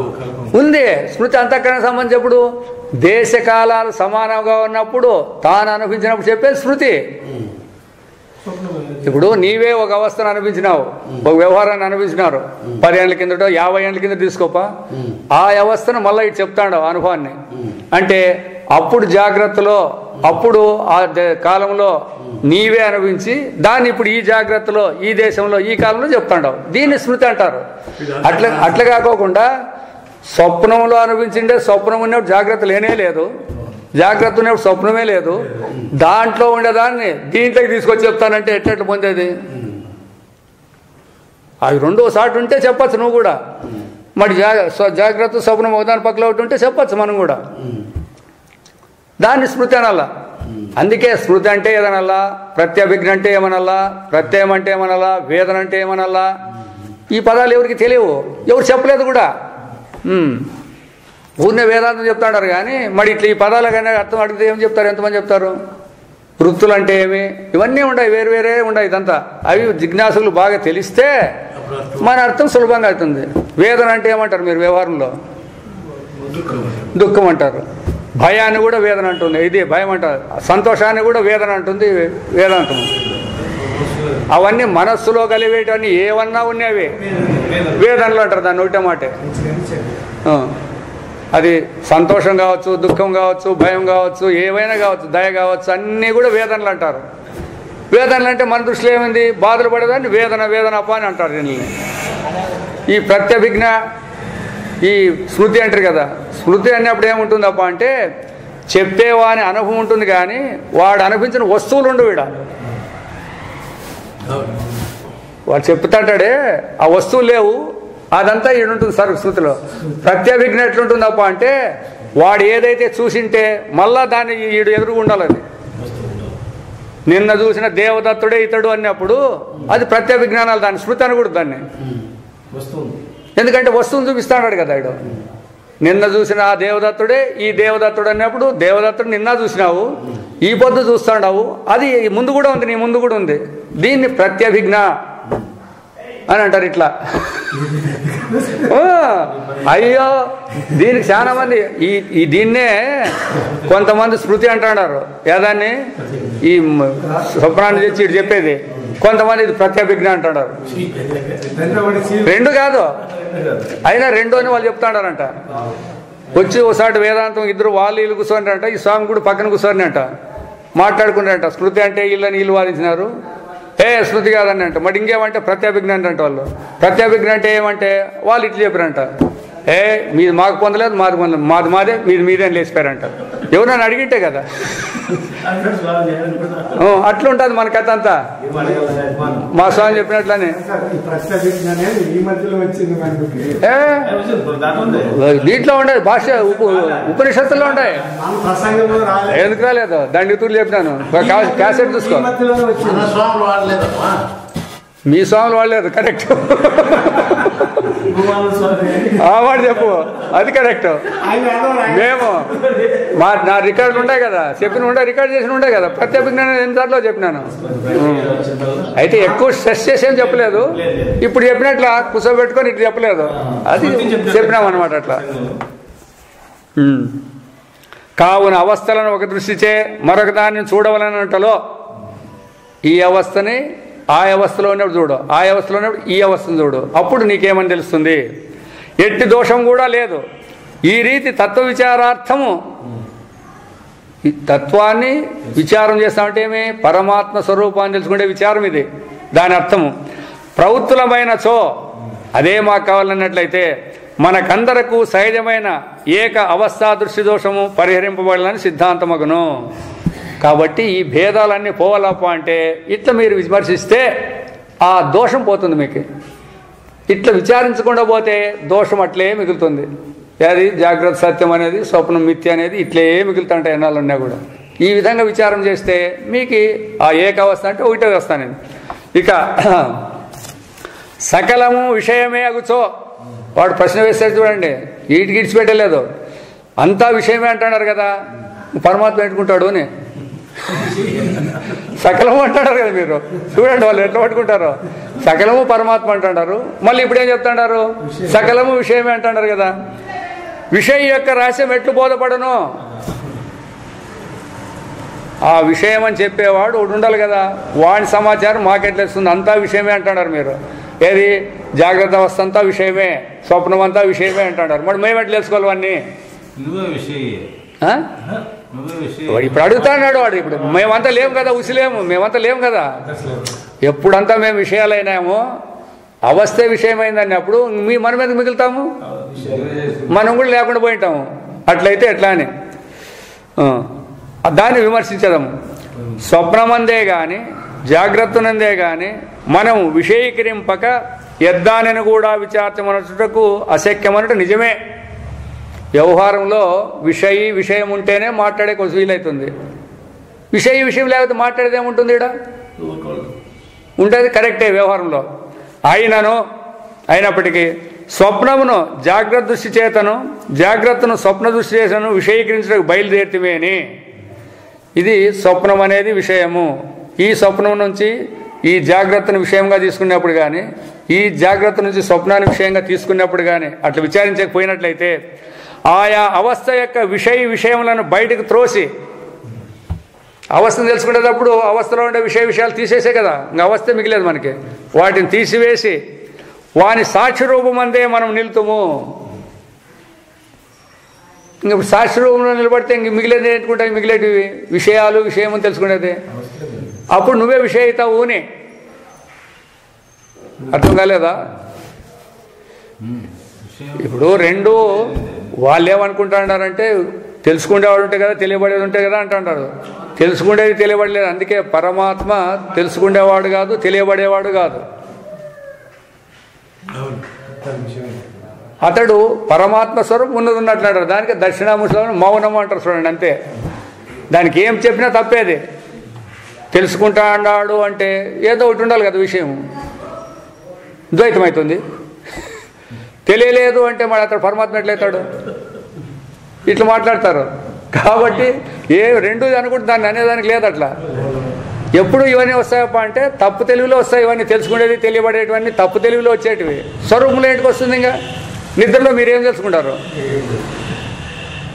నిద్రలో ఏం తెలుసుకుంటారు? మళ్ళీ ఏమంటారా? ఏమీ లేదని ఎప్పుడు ఇటు చెప్తాడు వాడన్నే అట్లా. మరి అది కావాల్సిండేది. అందుకే అది నిర్వికల్పం అనేది. దాన్ని వికల్పం ఉందంటే తత్వం లేదు. వికల్పం లేని స్థితి ఏది ఉంటుందో అది నిర్వికల్పం. అందుకే నిర్వికల్పము, నిర్విశేషము, నిష్క్రియ అని పరమాత్మకు పేర్లు అవి. అవి కూడా పేర్లు పెట్టేది ఎందుకంటే నీకు చెప్పేదానికోసమే. అది కూడా పెట్టకూడదు. వికల్పం ఉంటే కదా నిర్వికల్పం అనాలా అని అడుగుతుంది. అట్లా లేదు. కాబట్టి స్వప్నం యొక్క విషయములు, స్వప్నంలో విషయం ఉన్నాడు, విషయాలు ఉన్నాయి. ఈ రెండును చేరిన సమగ్రమైన సాక్షి. ఎప్పుడైతే అట్లా నువ్వు చూసినావంటానే సాక్షికే ఆ రెండు విషయం రెండైనాయి. కాబట్టి ఇదంతయు పారమార్థిక దృష్టిచే జాగ్రత్త విషయములు ఈ రెండును చేరిన సాక్షి ఈ సమూహమునకు సమానమైనప్పుడు మన మనస్సున వెంటనే ప్రకాశించును. ఆ సాక్షణంలో ఈ జాగ్రత్త ఎంత విలువ ఉందో, ఈ విషయకి ఎంత విలువ ఉందో, ఈ స్వప్నంలో ఉండే విషయ కూడా అంతే ఉంది అని అప్పుడు నీకు తెలుస్తుంది. అది మరి ఇప్పుడు విషయం ఎవరైనాడు? తానైనాడా లేదా? వాడు ఎట్లా తెలుసుకోవాలని ప్రశ్న వేసింటే కదా, దానికి చెప్తాడు అనమాట. ఈ విధంగా మీరు విచారం చేస్తే బయటకు వస్తాడు ఈడు అని. రెండవస్థలందును ఏకరూపమున గల సాక్షిని లెక్కింపక జాగ్రత్త స్వప్నముల ఇతర భాగమును పరస్పరం పోల్చినచో, ఇప్పుడు జాగ్రత్త యొక్క వ్యవహారము వేరువేరే ఉండేది, తర్వాత స్వప్నాన్ని వేరువేరే ఉండేది. ఈ రెండును పోల్చితే ఏమవుతాయి? పోల్చినచో వాని ఎట్టు తారతమ్యము లేదనుటయేగాక. భేదం ఉందని చెప్తారా స్వప్నానికి జాగ్రత్తకి? వేరే వాళ్ళు చెప్తారు, గ్యారెంటీ చెప్తారు.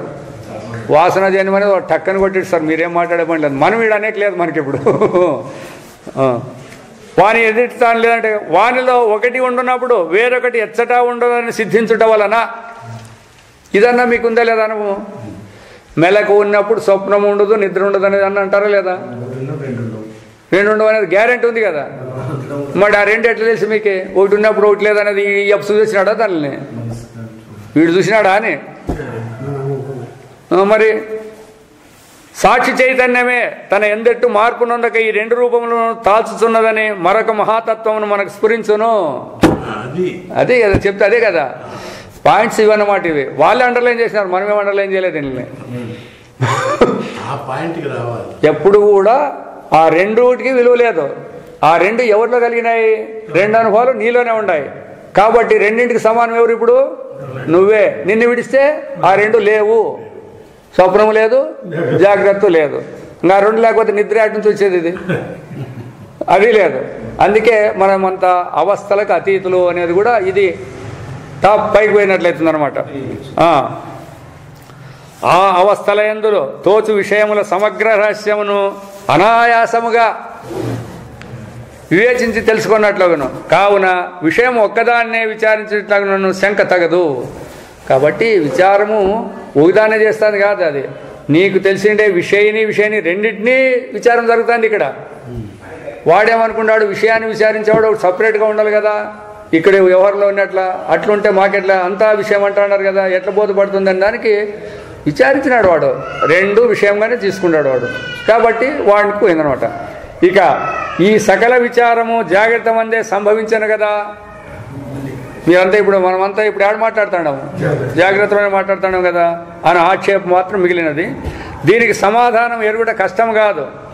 ఏలైన విచారం జాగ్రత్తను సంభవింపకూడదని నియమం లేదు. మరి ఏముండాలా? జాగ్రత్త సత్యం అనొద్దండి. విచారించేది కరెక్టే. వాడు అంటాడు మీరంతా కూడా అవస్థలు లేవంటున్నారు కదా, జాగ్రత్తలోనే కదా గురువు శిష్యులు ఉండేది.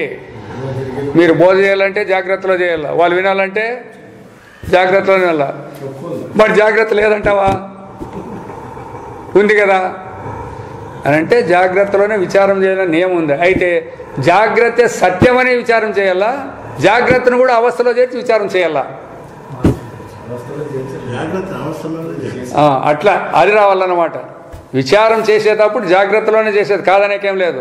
అయితే జాగ్రత్తే సత్యము, ఇంకా వేరేటివి లేవు అని దీంతోనే పెట్టి విచారం చేస్తాడారా? లేకపోతే ఈ జాగ్రత్త కూడా స్వప్నంతో సమానం అని చెప్పి విచారం చేస్తాడావా? అది సంభవించం లేదు. మనకు కలిగిన సంశయములెల్లా జాగ్రత్తనే సంభవించడం వలన ఇప్పుడు తెలుసుకోండి. మీకు నిద్రలో సంశయాలు లేవు కాబట్టి అప్పుడు పరమాత్మ గురించి ఆలోచన చేసే పని లేదు. స్వప్నం అసత్యం అన్నారు కాబట్టి మీకు చేసే పని లేదు. మీకు అన్ని అనుమానాలు ఈడే వచ్చిండే అది. కాబట్టి ఈడే విచారం చేయాలని ఇంతకే చెప్పిండేది. ఇంతే, సత్యమని కాదు. మీరు అన్ని ఎక్కడ అనుమానాలు పెట్టుకుంటారప్ప అంటే ఈడ పెట్టుకుంటారు కాబట్టి మీకు ఈడే చెప్పాలా అని. అవి లేవనుకుంటారు కదా. యా గురువు చెప్పలేదు, ఎవరు చెప్పలేదు, మీరే అనుకుంటారు. నిద్రలో ఏం పని లేదనుకుంటారు, అయిపోయింది, మంచిది. స్వప్నం అసత్యం అనుకుంటారు, మంచిది.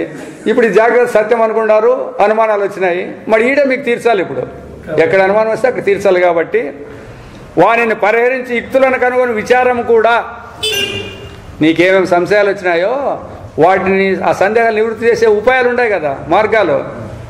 వాటిని కూడా జాగ్రత్త అవస్థ ఎందే కలుగుతుండుట స్వాభావికము. కానీ జాగ్రత్త దృష్టి ఒక్కదారిని అవలంబించి విచారించడం తప్పు.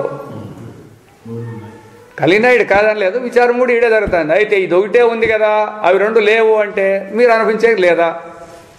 నిద్ర నిడిచిపెట్టినారా లేదా స్వప్నాన్ని నిడిచిపెట్టినారా? ఆయనది ఉంది కదా, ఆయన ఉంది కదా. మరి ఈ దృష్టి అందగల దోషమును గ్రంథారంభముననే స్పష్టపరిచి ఉంటుమే బిగినింగ్లోనే. ఈ ప్రకరణమును మనము తెలిపిన దృష్టి భేద అవలంబనము చే ఈ దోషము పరికృతమగును. కాబట్టి ఇప్పుడు విచారం చేసినాము, అప్పుడు ఊరినే చెప్పింటిమి, ఇప్పుడు విచారం చేసినాం కాబట్టి సంశయ నివృత్తి. జాగ్రత్తను నిద్రా స్వప్న దృష్టి చేతను. జాగ్రత్త ఉందంటున్నారు కదా, నిద్రలో ఉందే చెప్పండి, స్వప్నంలో ఉందే లేదు. ఈ రెండు దృష్టిలో చూస్తే జాగ్రత్త లేదు. స్వప్నమును జాగ్రత్త నిద్ర సృష్టిస్తే అది లేదు. నిద్రను జాగ్రత్త నిద్ర సృష్టి పరీక్షించు రాగా. మెలకు ఉన్నప్పుడు స్వప్నం ఉన్నప్పుడు నిద్ర ఉంటుందే రాగా. జాగ్రత్త అవస్థ ఒక్కటే నిజమైన అవస్థను అపూర్ణ దృష్టిని పరిహరింపబడును. మీరే చెప్తాడారు కదా, ఒకటి ఉన్నప్పుడు రెండు లేవు అని మీరే చెప్తుంటారు అన్నప్పుడు ఇప్పుడు మరి యా ఉండని మీరు చెప్పేది ఇప్పుడు జాగ్రత్త ఉందని ఎట్లా చెప్తాండావు ఊనే నిద్రలో ఉన్నప్పుడు లేదని చెప్పినావు స్వప్నంలో ఉన్నప్పుడు కూడా లేదని చెప్పినారు మీరే ఒప్పుకుంటారా లేదా వాళ్ళు ఒప్పుకోండి వాళ్ళు ఒప్పుకుంటారు కదా మరి లేదన్నప్పుడు ఎప్పుడు అదొకటే ఉందని అంటున్నారు కదా మరి సత్యం అంటారు ఎందుకు అది విచారించినందువలన అభిమానం ఉంది అని మనకి కాబట్టి ఇట్లా విచారిస్తే ఇప్పుడు జడ్జి కూడా ఏం చేస్తాడు ఎవరో వాళ్ళు చెప్పిందానే ఏండో మళ్ళా వాళ్ళకి వాదం యూతులను ఇస్తాడు కదా ఆ రెండు విడిచిన తర్వాత ఎక్కడ సత్యం ఉందని ఆ జడ్జిమెంట్ ఇవ్వాల మీరు అట్లా ఇలే జడ్జిమెంట్ ఇలే అవి రెండు పనికిరాను అని పక్కకు పెట్టి దీన్ని పెట్టుకొని కూర్చుంటాడారు అందరూ దాని నుంచి లేదు అయితే మేము అడుగుతాడాం ఇప్పుడు మీ జాగ్రత్త సత్యం అనే దానికి నిద్ర ఉన్నప్పుడు ఉందే లేదు స్వప్నం ఉన్నప్పుడు ఇది లేదు అయిపోయి దీన్ని మాత్రం ముగిసిపోయా అదేవిధంగా జాగ్రత్త ఉన్నప్పుడు స్వప్నం ఉందే లేదు నిద్ర ఉందే దానికంతా ముగిసింది నిద్ర ఉన్నప్పుడు మరి మూడు ముగిసిపోయాయి కదా ఇప్పుడు అవస్థాత్రయాలు మనం చెప్పుకునేటప్పుడు కేవలం ఈ అవస్థాత్రయం వెనక ఏముంది ఎట్లా మనకు ఈ అవస్థాత్రయాలు తెలియబడుతున్నాయి అనే ఒక విషయం మీలో ఒక ఉంటే ఇది అనుభవంతోనే మేము తెలియబడుతుంది అందుకే మిగతా విషయాలు వినేటప్పుడు వేరే వేదాంతము కానీ పరమాత్మ స్వరూపాన్ని వినేటప్పుడు అనుభవంతో వింటేనే మీకు బోధపడేది ఈ పొద్దు కాదు ఎప్పుడు ఎన్ని ఏళ్ళ కన్నా కానీ ఎన్ని జన్మల కన్నా కానీ మీరు మనస్సు బుద్ధి పెట్టుకుంటే తెలిసేదానికి ఆవశ్యకతే లేనే లేదు ఎందుకంటే మీరే నిర్ణయం చేసుకుంటారు మనస్సు ఉందని ఇంకా పరమాత్మ అంటే మీరు ఎట్లా నమ్ముతారు సత్యమని ఎట్లా నమ్ముతారు మీరు ఉండరు కదా మరి ఆయన ఉన్నాడు ఏం దాంట్లో సత్యాలు అనేది ఏం పని మీరు నచ్చు లేదు మేము కొంతకాలం ముందు చస్తాము ఆయన మాత్రం ఎప్పుడు ఉంటాడు అనేది ఏమనుకు ముందు మీకు అట్లా మీరు చచ్చినాక ఆయన ఉంటాడని మీకు ఎక్కడి నుంచి వచ్చాయని కాబట్టి అట్లంతా రాకోకుండా ఉండాలంటే ఇట్లా ఈ విచారం చేసినట్లయితే మనకు నివృత్తి ఇప్పుడు ఇట్లా అవుతుంది ఇంకా మళ్ళీ మిగతావి ఉంటాయి ఓం అసతో మా సద్గమయ తమసో మా జ్యోతిర్గమయ మృత్యోర్మా అమృతంగమయ ఓం సహనావతు సహనౌ భునక్తు సహ వీర్యం కరవావహై తేజస్వినావధీతమస్తు మా విద్విషావహై ఓం పూర్ణమిదం పూర్ణాత్ పూర్ణముదచ్యతే పూర్ణస్య పూర్ణమాదాయ పూర్ణమేవావశిష్యతే ఓం శాంతి శాంతి శాంతి ఈ కడానన్న వినేకి రాండి పర్వాలేదు మీరు